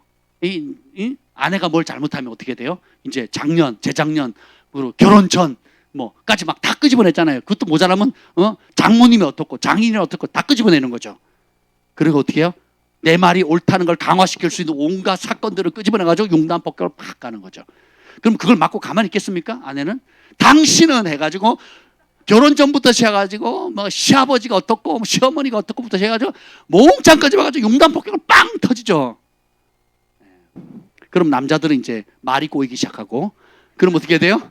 밥상을 뒤집어엎거나 주먹이 있거나 뭐 잡을 거 없나? 이게 싼 거, 비싼 거 물러줘야 되니까 싼 거 던질 만한 게 없나? 이게 나 화났다는 걸 이제 표현하는 거죠. 이 악순환이 계속 되는 거예요. 교회 안에서도 마찬가지고 집 안에서도 그렇고 직장 가도 그렇고 계속 들이받는 거죠. 그래서 어떻게 돼요? 죄의 통로가 되는 거고 미움의 통로가 되는 거예요. 그러면 그런 모든 신령한 것들이나 하나님 주신 아무리 소중한 영적인 은사들은 하나님 걷어가지 않으시는데, 아무리 그런 초자연적 영적인 걸 갖는다 할지라도 보세요. 영적으로 보면 뭐예요? 젖먹이에요. 왜요? 자기중심적이에요. 그리고 오늘을 못 살아요. 오늘을 못 누립니다. 과거에 잡혀 있어요. 과거의 아픔, 감정, 그리고 자라온 배경들, 또 잊지 못할 트라우마나 여러 가지 것들에 대해서 그러니까 자기가 용서를 못하니까 굉장히 그 쓴물을 가지고 있고 그 쓴물 때문에 결정적일 때 발목을 탁 잡아요. 그 부르심의 자리 못 가도록 딱 잡아버리거든요. 그러니까 이거를 여러분들이 용서는 따라서 용서는 감정이 아니다. 내가 누군가를 용서했어요. 어떤 사건을 용서했어요. 그럼 어떻게 내가 그걸 놓고 기도했고 축복했어요. 성경 축복하라 그러니까. 그죠? 그러면 그것이 막 기쁘고 행복하고 야 자유 이런 감정이 올 거라고 생각하시면 안 돼요. 오히려 반대입니다. 내가 나한테 잘못한 사람인데 제 친구를 제가 용서하는데 3년이 걸리더라고. 3년. 저를 배신한 친구. 야 3년이 걸리더라고. 이를 부득부득 갈았다니까요. 근데요 용서하고 축복하고 선물도 보내고 그랬어요. 그리고 그 친구 찾아왔을 때 제가 축복해주고 도움도 주고 그랬거든요. 지금도 쓰라려. 가끔 탁 떠올라요. 그러면 기분 되게 나빠요. 저 인간이 왜 떠올라? 그 배신한 그 기분 나쁨 있잖아요. 그 기분 나쁨.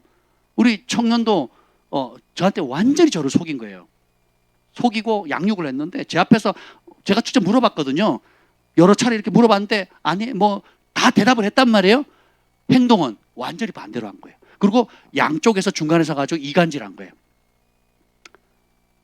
여기서는 이 말 옮기고 저기서는 이 말 옮기고 그래서 완전히 관계를 중간에서 그냥 이렇게 만들어버리고 간 거예요. 그리고 이제 얼마 지난 다음에 만났습니다. 만났는데 와서 인사를 하고 저한테 안기는 거예요.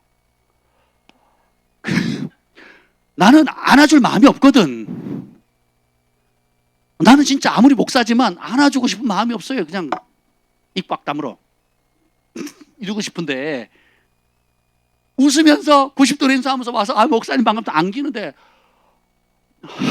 그 감정은요. 감정은 사실 쉽지가 않아요. 쉽지가. 여러분 감정이 얼마나 영향을 받냐면 슬픈 영화 보면 바로 울잖아요.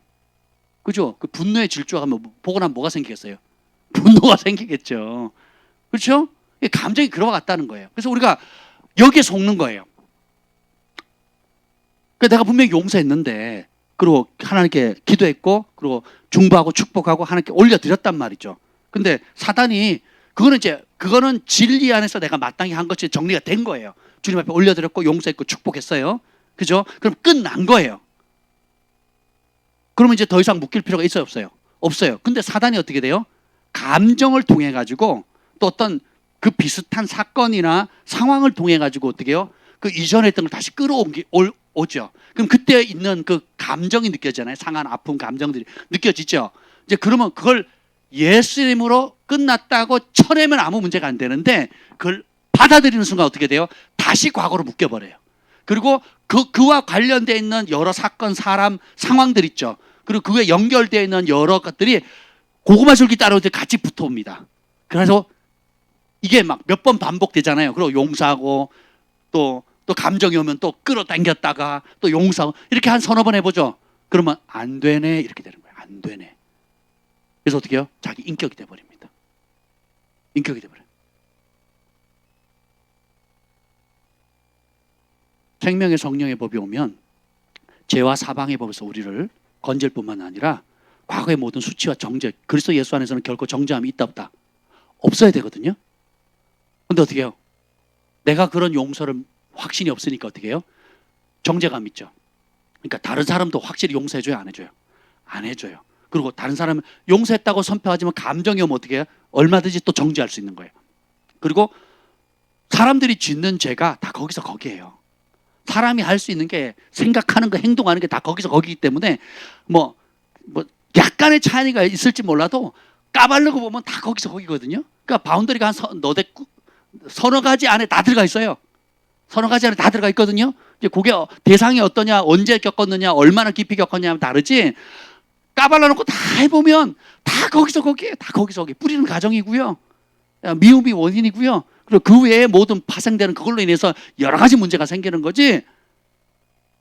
내가 주님께로부터 어떤 용서를 받았다는 걸 알게 되면, 그리고 내가 정말 동이서에서 뭔가 흰눈같이 깨끗해졌다는 것을 진짜 내가 하나님으로부터 성령의 도우심으로 그 우리 주 예수 그리스도 안에는 결코 정죄함이 없다는 그 은혜를 딱 받게 되죠. 그 자유를 누리잖아요. 그때 다른 사람을 그렇게 용납해 줄 수 있어요.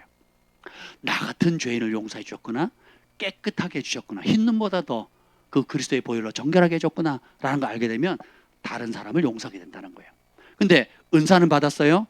신령한 걸 맛봤어요. 말씀의 능력과 사람들 깜짝깜짝 놀라게 하는 사역을 하는데도 불구하고 내가 미움에 사로잡혀 있고 있으면 시기 질투 나죠. 그럼 분노 나죠. 그러니까 분노 조절 장애가 되죠. 그리고 감정도 들쭉날쭉하죠. 그러니까 옆에 사람들 사람판을 위해 걸어가게 만들어 버리는 거예요. 그래서 에베소서에 보면 옛사람, 썩어져가는 옛사람 벗어버리라 했는데 교회 안에서 뭐예요? 그런 신령한 은혜들을 맛봤지만 관계 속에서, 그러니까 술 취하지 말라 이런 방탕한 것이 오직 성령의 충만을 받으라 그랬잖아요. 그 성령 충만함의 내용이 뭐냐? 제가 그걸 깨달았잖아요. 저는 성령 충만하면 기도 많이 해가지고 가슴 뜨거운 건 줄 알았거든요. 그리고 막 뭐 환상이 열리고 음성이 들리고 그리고 막 기쁨이 가득하고 이런 건 줄 알았는데 이번에 에베소 공부하다가 제가 깨달은 거예요. 성령 충만이 뭐냐?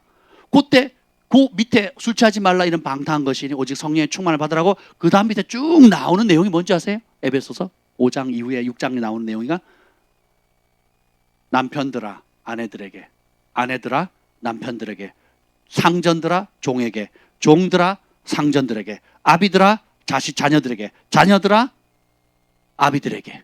다 뭐예요? 관계 속에서 사랑으로 해결하지 않는 모든 영적인 활동은 충만함이 아니고 애기예요, 애기. 육에 속한 겁니다. 그럼 뭐냐?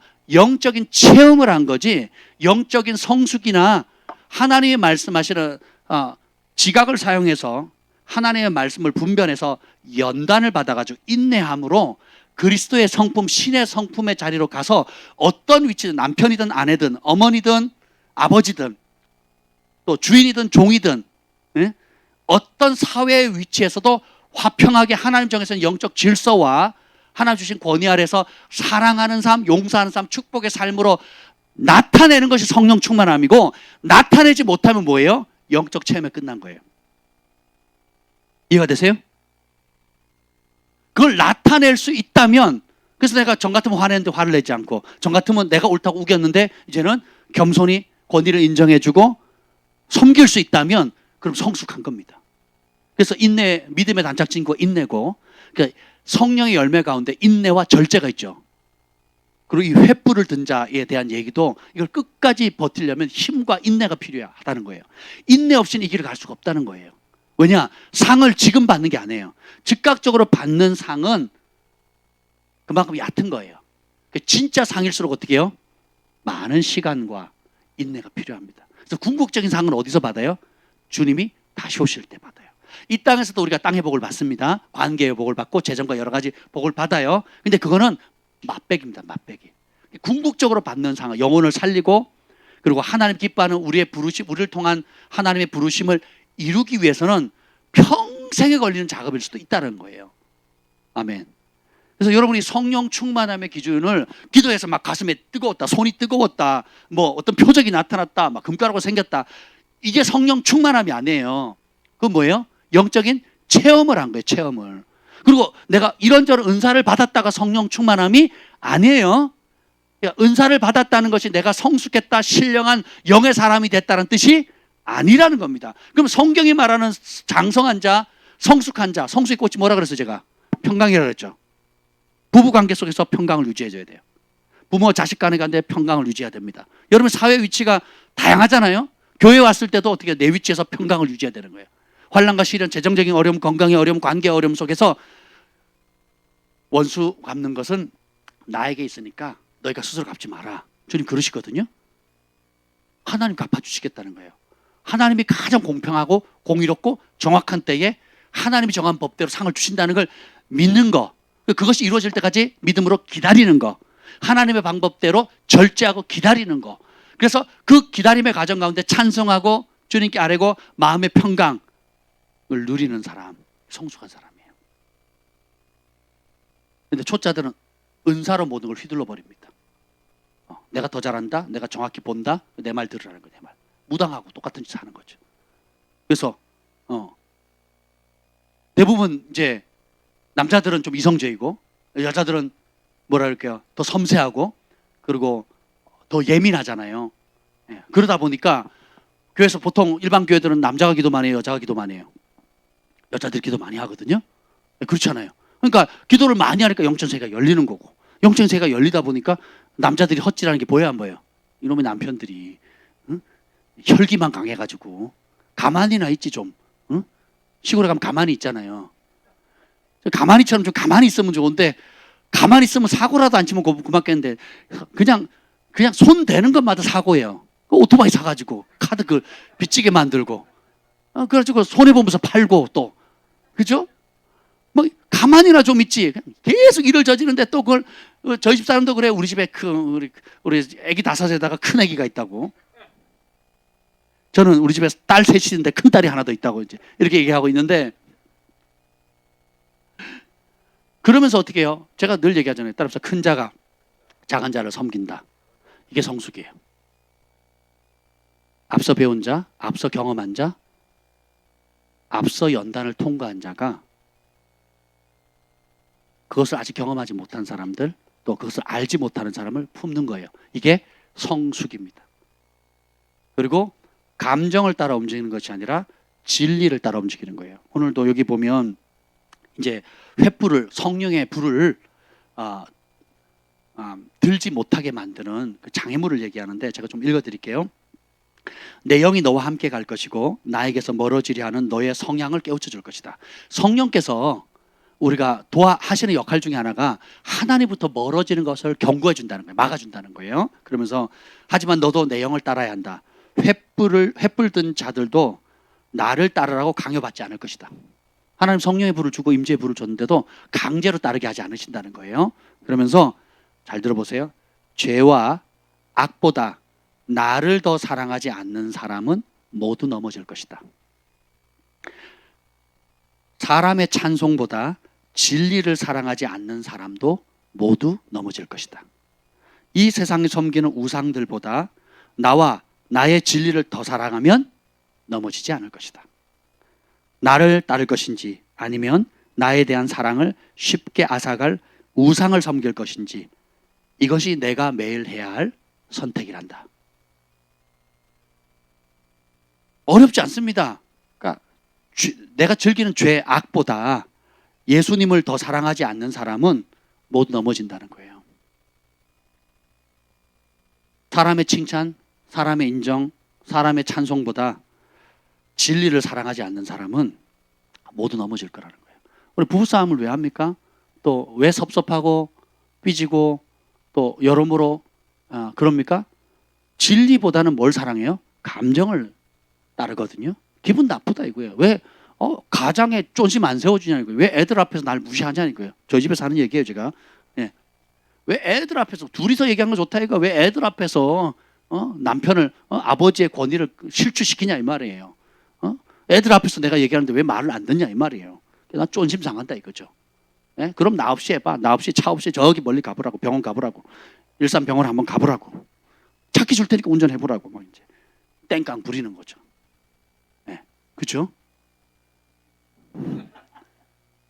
예, 아멘이죠? 막 남의 집이 같지 않죠. 대부분의 남자들은 쫀신 건들면 안 움직이거든요. 그걸 꼬장 부리는 거예요. 꼬장을 부리는 거예요. 여자들은 또 그걸 몰라. 조금만 살살 이게 잘 배부르게 남자들은 배부르게 해주고 당신이 최고라 그러면 다 알아서 해주는데 그것만 안 해. 가식이에요, 가식. 그러지 마세요. 집에서 그러라고, 집에서 애들 앞에서. 아멘. 예, 아멘. 많이 달라지고 있어요, 저희도. 교회에서는 당연히 그래야 되고 집에 가면 애들 앞에서 그래도 우리가 남자들은 애기 같다 그러잖아요. 진짜 애기 같대요. 배부르게 해주고 굶기면 남자들은 다 싫어해요. 힘을 써야 되는데 여자들은 굶으면 살 빠진다고 좋아하는데 남자들은 굶으면 다 싫거든요. 짜증이 팍 나거든요. 결혼했을 때 쇼핑을 가면 제가 막 화를 내고 있더라고요. 알고 봤더니 배가 고파서 그래요. 아내가 지혜가 있어가지고 먼저 저희 집 앞에 이제 재래시장이 있어가지고 가면 뭐 순대나 떡볶이나 뭐 오뎅을 입에 넣어줘요. 그래서 좀 실컷 먹게 합니다. 이제 그 다음에 가면 이제 군말 안 하고 딱 잘 따라다니는데 배 골리고 이제 우리 시집갈 사람들 잘 들어요. 예? 남자들은 단순하다고 배만 부르면 일단은 80%된 거예요. 그 다음에 대우를 받으려면 진짜 쇼핑을 막 2시간 3시간 하고 싶다. 그러면 우리 남편 최고 이거면 돼. 바보 같더라도 최고. 그죠? 그러면 되는데 이 두 가지만 맞춰주면 된다니까요. 예. 보세요. 근데 이것도 다 우리 인간적인 거. 인간적인 거예요. 그러면 이게 뭐예요? 아직 육신에 속한 거고 젖먹이 수준이라는 거예요. 이 젖먹이 수준을 죽을 때까지 가는 거예요. 죽을. 영적 체험도 있고 은사도 받았는데 죽는 날까지 누구 중심? 나 중심인 거예요. 뭐 따라 움직여요? 감정 따라 움직이는 거예요. 기분 맞춰주면 헤헤 하고 배가 울거나 기분 나쁘면 어떻게 해요?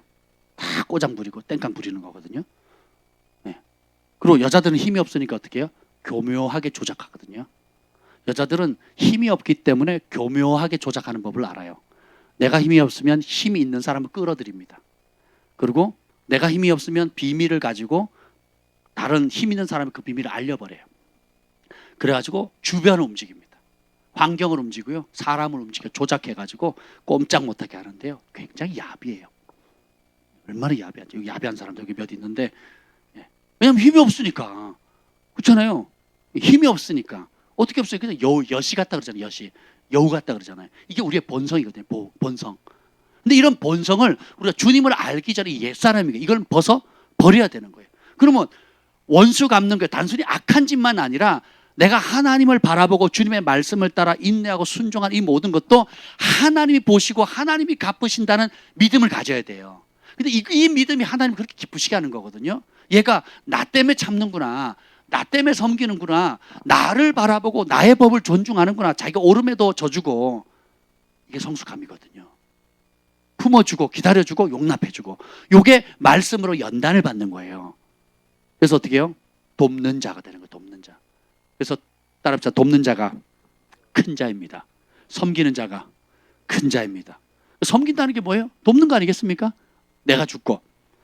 결국은 성숙한 자가 섬기는 거예요. 성숙한 자가 부족한 사람을 용납하는 겁니다. 굉장히 성숙한 분 계시잖아요, 여기. 그렇죠? 제가 아무리 부족해도 괜찮아요, 저는. 다 받아줄 거죠? 대답을 안 하시네. 뒷자리 가서 앉아요, 저기 뒷자리.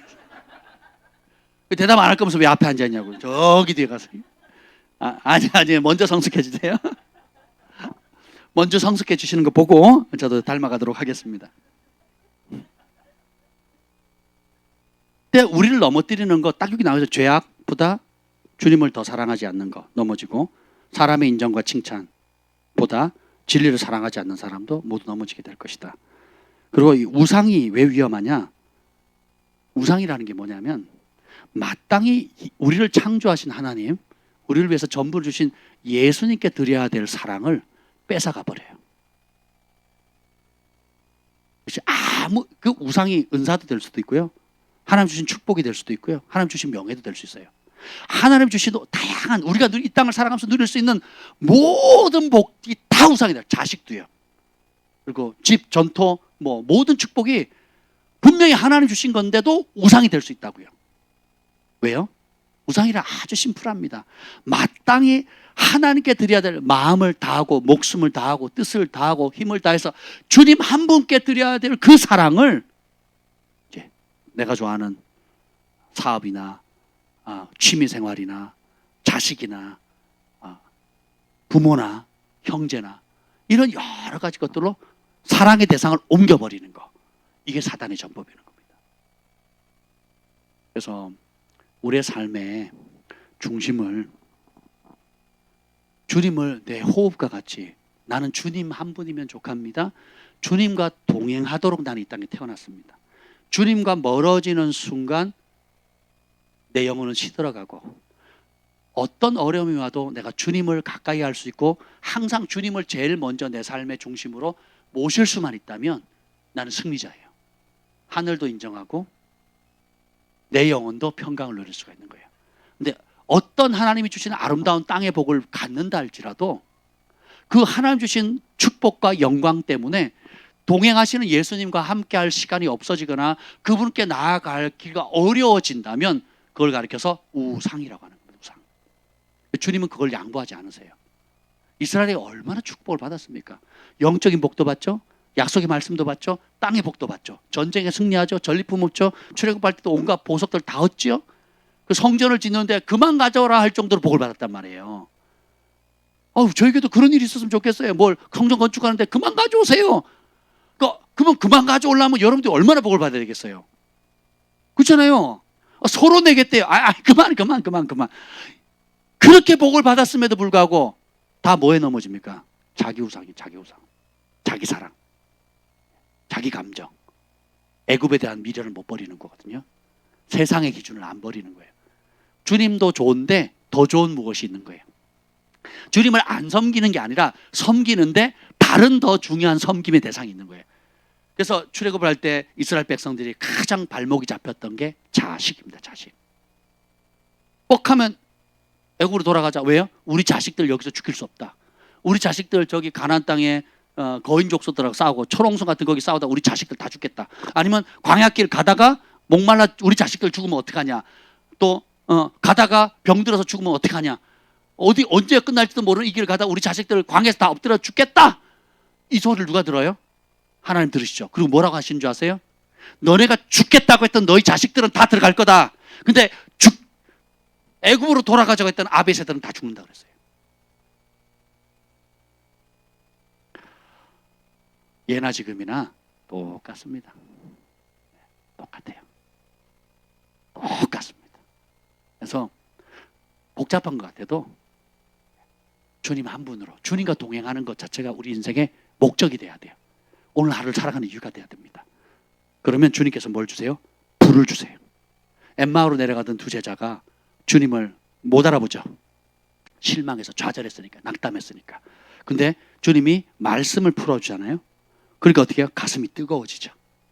뜨거워지면서 예수님과 함께 모닥불에 앉아가지고 식사를 하는 순간 눈이 열려서 주님이시다 그러거든요. 그러면서 주님이 말씀하실 때 가슴이 뜨거워지지 않더냐 하면서 부르심의 자리에서 도망가던 길을 다시 돌이켜서 주님이 아버지로부터 약속하신 것을 받기 전까지는 너희는 예루살렘에 떠나지 말고 하나님이 약속하신 걸 기다리라 그러죠. 기다리는 자로 그 약속을 잡아요. 절망하면 약속이고 뭐고 필요 없어요. 낙담하잖아요. 두려워하잖아요. 하나님의 약속이고 과거의 체험이고 내가 어떤 은사를 받았고 어떤 복을 받았는지 하나도 기억이 안 나요. 제자들이 3년 반 동안 예수님이 행하는 온갖 것들을 다 봤잖아요. 우리 가운데 큰 선지자가 일어났다. 창세리로 소경을 눈뜬 것을 우리가 들어본 적이 없다 하는 기적을 눈으로 봤잖아요. 귀신이 떠나고 온갖 것들을 봤지만 절망하고 두려움에 빠지니까 그 약속은 하나도 안 보이고 어디로 가요? 약속이 있는 자리, 부르심이 있는 자리를 벗어나서 도망가는 길을 가잖아요. 그 속에 불이 없거든요. 불이 없어요. 근데 예수님의 소원은 뭐예요? 내가 불을 던지러 왔는데 이 불 붙으면 좋겠다. 근데 말씀을 듣는 순간 다시 불이 붙죠. 그 말씀 통해서 약속이 떠오르죠. 그러니까 어떻게 두려움이 사라지죠. 소망이 생기죠. 그러니까 어떻게 해요? 절망의 골짜기로 내려가다가 다시 엠마로 내려간다 그러잖아요. 내려가다가 다시 돌이켜서 어떻게 해요? 올라가서 주님이 말씀하신 그 자리에서 기다리는 겁니다. 성경에서 말하는 기다림과 우리가 세상에서 말하는 기다림이 틀려요. 세상에 말하는 기다림은 소망이 없어요. 언제 어떻게 될지 몰라요. 마치 이혼한 자식이 있는데 아들이 있는데 엄마 아빠가 이혼을 한 거예요. 그래가지고 아빠가 얼마 있다가 오겠다 그래놓고 안 와요. 그 아들은 어떻게 해요? 아빠가 온다고 생각하니까 기다리는 거야. 오늘 오시려나 내일 오시나 1년, 5년, 3년 지났는데 한 10년쯤 지나 철이 들고 나면 속았다는 걸 알게 되죠. 그런 기다림이 아니에요.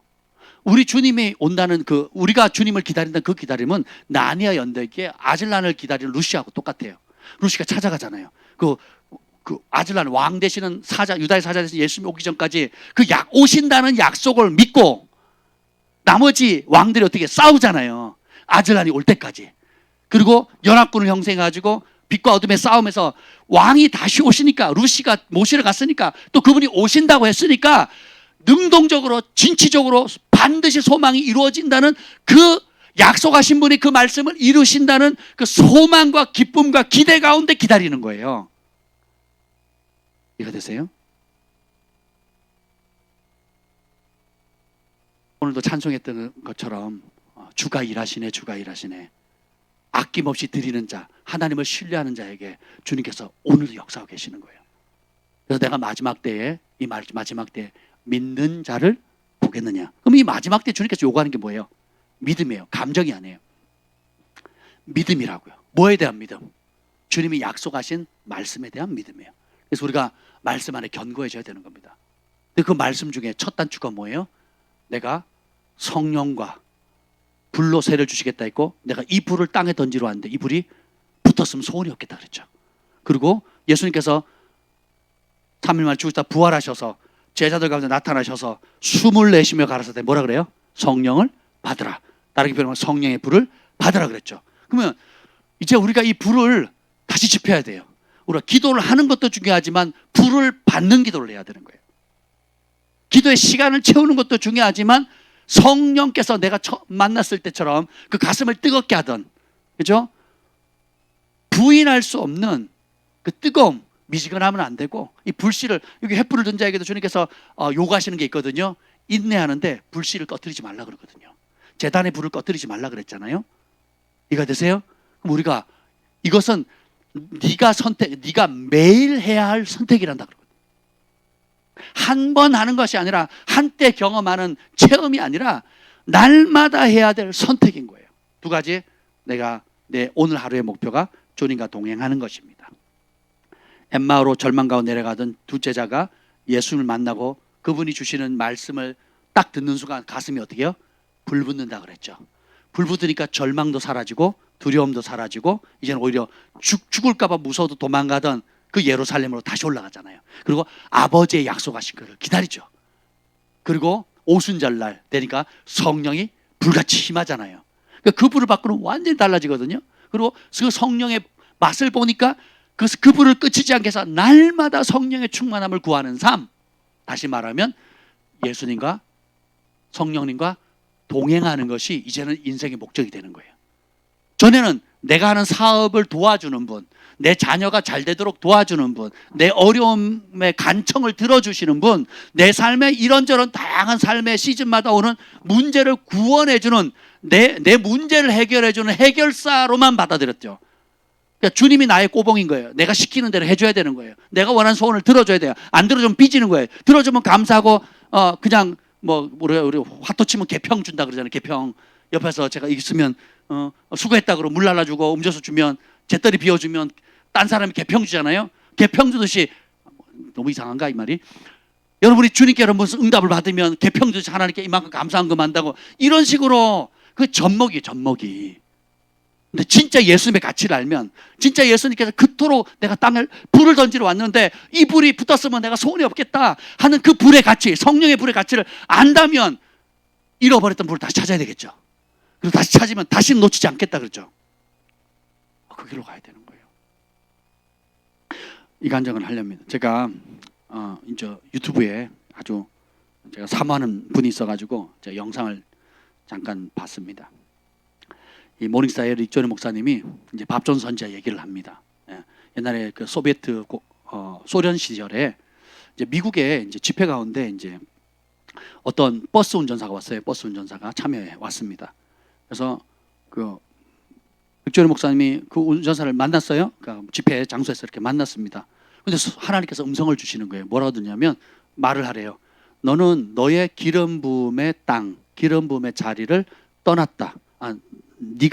너는 너의 기름 부음의 땅에 있지 않다라는 이 음성을 준 거예요. 그래서 처음 보는데 처음 뵙겠습니다. 제가 당신이 어떤 분인지 모르겠지만 하나님께서 음성을 주십니다. 당신은 당신의 기름 부음의 자리에 있지 않는다고 주님 말씀하십니다. 이렇게 얘기를 했어요. 처음 보는 사람 앞에. 그랬더니 방성대혹하면서 우는 거예요. 와 하고 우는 거예요. 그 왜 그러냐 그랬더니 당신이 오기 바로 직전에 이 밥존스 선지자가 너는 너의 기름 부음의 자리에 땅에 있지 않다라고 얘기를 했다는 거예요. 근데 릭조니 목사님 만나자마자 그 얘기를 하니까 막 꺼이꺼이 우는 거죠. 그러다 존 폴 잭슨 목사님이라고 또 유명한 분이 있거든요. 그분이 또 왔어요. 오자마자 처음 보잖아요. 인사를 하는데 당신이 어떤 분인지 모르지만 주님 말씀을 주십니다. 당신은 당신의 기름 부음의 자리에 있지 않습니다. 그러니까 완전히 그러니까 막 전부 사역자들은 깔깔깔 웃고 이 사람은 그냥 막 꺼이꺼이 우는 거죠. 그 전날에 주님께서 밥존 선지자에게 그 버스 운전사에 대한 환상을 보여주셨고 밥존 선지자가 먼저 그 얘기를 했는데 나머지 목사님들이 와가지고 똑같이 얘기를 하니까 막 이 사람이 막 꼬꾸라진 거죠. 그래서 뭐 하시냐 그랬더니 자기는 그 소련, 구소련이 있을 때 소련 아래 루마니아가 있었대요. 그 루마니아에서 오순절 계통의 교회 지도자였대요. 근데 복음 전하다가 공산당원한테 잡혀가지고 감옥에 갇혔는데 오랫동안 감옥에 갇혔는데 독방 생활을 오래 했대요. 독방을 너무 고생을 많이 했다는 거죠. 근데 그 독방에 있는데 주님의 임재가 너무 좋았대요. 왜냐하면 복음 전하다가 교회를 살리려고 하다가 독방에 갇혀 있었으니까 독방에 뭐 사람이 없으니까 누구만 대화해요. 그 임재가 너무 좋았다는 거죠. 근데 이제 너무 그 교단에서 저 지도자를 빼내야 되겠다 해가지고 보석금을 주고 빼냈어요. 그러니까 빼내가지고 이제 미국으로 이제 도망 나오는데 그 루마니아에서 이렇게 소련에서 구소련에서 보내줄 때 네가 다시 오면 그 출입국에서 그 국경에서 죽이겠다. 다시는 이 나라에 들어오지 마라. 그래서 이 사람이 미국에 들어와서 새로 직장을 얻고 그다음에 버스 운전사가 된 거예요. 근데 3명의 주의 종이 똑같이 당신은 부르심의 땅에 있지 않습니다. 그러면서 주님 뭐라고 해요?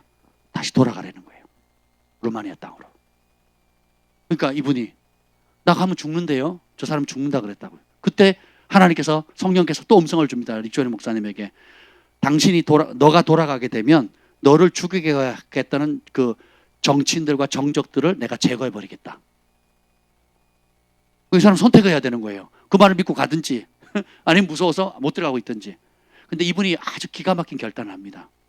내가 돌아가는 것도 무섭지만 그 국경에서 잡혀서 그 정적들이 제 이름을 아니까 죽는 것도 무섭지만 더 무서운 게 뭔지 아세요? 내가 미국이란 자유의 땅에 와서 버스 운전하면서 생계는 지장 없이 편안하게 살지만 복음 때문에 감옥에 갇혔을 때 있었던 주님의 임재는 미국 땅에 왔을 때 떠나가 버렸다는 거예요. 그 감옥에 고쳐받으면서 생명의 위협을 받으면서 감옥에서 독방에서 굉장히 외로운 시간에는 주님이 오셔서 주님이 함께하는 그 임재를 날마다 누렸는데 생명 살고자 목숨 부지하고자 미국 땅에 와서 자유 땅에서 평안하게 있는 동안에는 그 루마니아 땅에 있었을 때 부르심의 자리에 있을 때 오는 그 하나님의 임재를 떠나가 버렸다는 거예요. 지금까지 없어졌다는 거예요. 그러면서 이분이 죽으면 죽으리다 하고 몇 주 만에 싹 정리하고 찾아온 거예요. 그래서 교회 주차장에서 만났는데 짧은 시간밖에 얘기를 못했대요. 그래서 기도해 주시라고 미국 생활 다 적고 난 죽으면 죽으리라고 들어간다는 거예요. 그 들어갔는데 어떤 일이 생기냐면 2주 만에 몇 주 만에 또 연락이 온 겁니다. 거기서 뭐라고 연락이 왔냐? 자기를 그때 죽이려고 했던 최고의 그 정적, 그러니까 소련에 딱 들어가자마 소련에 혁명이 일어난 거예요. 그래가지고 자기를 죽이겠다고 했던 그 대표 이름이 있던데 하여튼 뭐 러시아 말이라 제가 잘 못 알아듣겠더라고요. 무슨 치 이렇게 해서 무슨 비치 뭐 이런 거 있잖아요. 그래서 그 사람이 제거됐어요. 그리고 그 밑에 있는 참모들이 다 제거된 거예요. 권세에서 다 밀려나가 버린 거예요. 그래서 이 사람이 들어가고 부흥이 터지게 되는 거예요. 할렐루야. 우리의 삶이라는 게 우리는 편리하면 행복할 거라고 생각해요. 좀 더 가지면, 좀 더 높은 위치에 가면, 좀 더 뭔가 우리가 내가 신뢰하는 무언가를 갖게 되면 내가 행복을 누릴 거라고 생각을 합니다. 그렇지 않아요. 우리 인생은 무엇을 하느냐보다 누구랑 함께 하느냐가 더 중요합니다. 어떤 상황이든지 예수님이 함께하면 최고예요. 아무리 편해도 예수님으로부터 떨어져 있으면 지옥입니다. 그리고 그 예수님이 나를 이 땅에 파송하신 목적과 그리고 주어진 자리가 있어요. 우리 각자에게 주어진 자리가 있거든요. 중보자는 기도하는 자리, 예배자는 예배하는 자리, 사업가는 세상 속에서, 또 교육가는 교육의 영역에서 각기의 다양한 형태 수천 수만 가지 직업 있잖아요. 하나님께 주신 그 부르심의 자리에서 그 자리에서 첫째 예수님과 함께하는 게 인생의 목적이에요. 돈 버는 게 목적이 아니에요. 성공이 목적이 아닙니다. 내가 원하는 것을 쟁취하는 게, 꿈을 이루는 게 목적이 아니에요. 주님과 함께하는 게 목적이 되는 거예요. 그러면 그리고 그 함께하는 것이 목적이 되고, 그리고 함께하시는 그 주님이 하라고 하는 그 일, 있으라고 하는 그 자리, 최고입니다. 그 일을 할 수 있도록 도와주는 것이 아버지의 성령님이세요. 그래서 예수님께서 마가복음 3장에 보면 12제자를 부르시는 사건이 나오는데, 부르시는 목적, 첫 번째 목적이 뭔지 아세요? 자기와 함께 하려고. 우리는 그 다음에 오는 은사와 능력과 사명에 대해서 얘기를 하지만, 주님은 첫 번째 부른 목적이 뭐예요? 자기와 함께 하려고. 예수님이 세례받고 나오실 때 하늘이 열리면서 성령의 음성이 들리죠. 이는 내 사랑하는 아들이요 내 기뻐하는 자라, 이렇게 얘기를 하죠. 관계로 부르게. 큰 위대한 종아 이렇게 하지 않고 내가 사랑하는 아들이다. 아들과 아버지의 장점이 뭡니까? 평생 함께하는 거 아니에요? 끊을 수 없는 관계잖아요. 그렇죠? 내가 기뻐한다. 내가 사랑하는 아들이다. 관계로 불렀거든요. 그리고 데살로니가에도 보면 그리스도께서 우리를 십자가 달려 죽으신 이유가 뭐예요? 자든지 깨든지 자기와 함께 하려고. 그걸 도와주시는 분이 성령님이세요. 함께하면, 엠마오로 가던 두 제자들이 절망 가운데 함께 하신 예수를 만나니까 뭐가 타올라요? 가슴에 불이 붙죠. 성령의 불이 붙죠. 사랑의 불, 열정의 불, 헌신의 불, 그리고 온갖 하늘에 속한 것들이 연결되기 시작합니다. 그래서 주님의 가치를 보게 돼요. 그 부르심을 알게 됩니다. 깨닫게 되는 거죠. 다시 그 사명의 불이 타오르게 되는 거예요. 그죠? 헌신의 불이 타오르게 되는 겁니다. 그리고 그 어떤 것과도 바꿀 수 없는, 미국 땅은 편하고 보험도 잘 돼 있고 안전하지만 주님의 임재가 떠났어요. 왜요? 주님이 있는 자리에 안 있거든요. 주님은 그 루마니아 감옥에 계시는 거예요. 루마니아에 핍박받고 있는 그 교회에 그 자리에 계시는데 자기가 어때요? 주님이 떠난 거예요? 자기가 떠난 거예요? 주님이 떠나신 거예요? 자기가 떠난 거예요? 여러분은 지금 주님이 있으라는 자리에 있으십니까? 주님이 떠나신 거예요? 여러분이 떠난 거예요? 생각해 보세요. 주님이 여러분을 버리셨나요? 주님을 여러분을 방치시켰나요? 주님이 여러분을 멀리하고 계신가요? 아니면 우리가 마땅히 있어야 할 그 자리에 있지 않는 건가요? 아니면 우리의 삶의 무게중심이 예수님이 아닌 다른 곳으로 갔는지, 오늘 이 밤에 주님께 물었으면 좋겠습니다. 주님은 불을 던지러 왔는데 그 불을 우리가 받아야 되고, 받았는데 꺼뜨리거나 식어버렸다면 다시 그 불을, 엠마오로 내려가는 제자들이 불이 꺼졌잖아요. 그러니까 주님을 만나니까 다시 그 말씀을 붙다니까, 약속을 붙잡으니까 다시 붙죠. 그럼 다시 붙여야 되는 거예요. 우리 주님은 다시 붙여주시는 분이세요. 저는 오늘 이 밤에 그 불이 필요합니다. 예, 다시 기본으로, 다시 처음 사랑의 자리로, 부르심의 자리로, 기름 부음, 나를 위해서 기름 부으신 있으라는 그 자리로. 루시퍼는 그 자리를 벗어났죠. 안 돌아옵니다. 3분의 1의 루시퍼를 따랐던 그런 천사들도 그 자리에 안 돌아오거든요. 근데 엠마오로 내려가는 두 제자는 돌아옵니다. 베드로도 돌아옵니다. 그리고 나는 고기 잡으러 가겠다 했던 그 11제자들도 다 주께로 돌아와서 영원히 꺼지지 않는 성령의 불의 사람이 되죠. 이게 우리 주님의 반전인 거예요. 그 루마니아 교회의 지도자처럼 하나님의 기름 부음 받은 종이 편안한 곳에 버스 운전하면서 4대 보험 받으면서 집회나 다니고, 집회에서 은혜나 받겠다고 했는데 아무리 집회 가도 은혜 받아도 내 부르심의 자리에 안 있으니까 하나님의 임재는 없는 거예요. 주님은 지금 그 사람의 주님은 어디 계세요? 루마니아에 있는 거예요. 어디요? 감옥에. 순정한 갔더니 부흥의 통로로서 있잖아요. 할렐루야. 오늘 예언적으로 여러분에게 주님이 들려주시는 그 성령의 음성을 들으시길 축복합니다. 구합시다. 주님, 다시금 불을 지펴주세요. 내 초점이 주님보다 주님이 주시는 복을 더 사랑하고, 주님이 주시는 은총을 주님보다 더 사랑했습니다. 다시금 식어진 불 태워주시고 지펴주시고, 또 무엇보다 나를 위해서 예배하신, 내가 생각하는 자리가 아니라 주님이 기름 부으신 그 자리, 주님이 나를 세우신 그 자리, 기도의 자리, 예배의 자리, 여러분 각자마다 부르심이 있잖아요. 그 원래의 부르심의 자리로 돌아갑시다.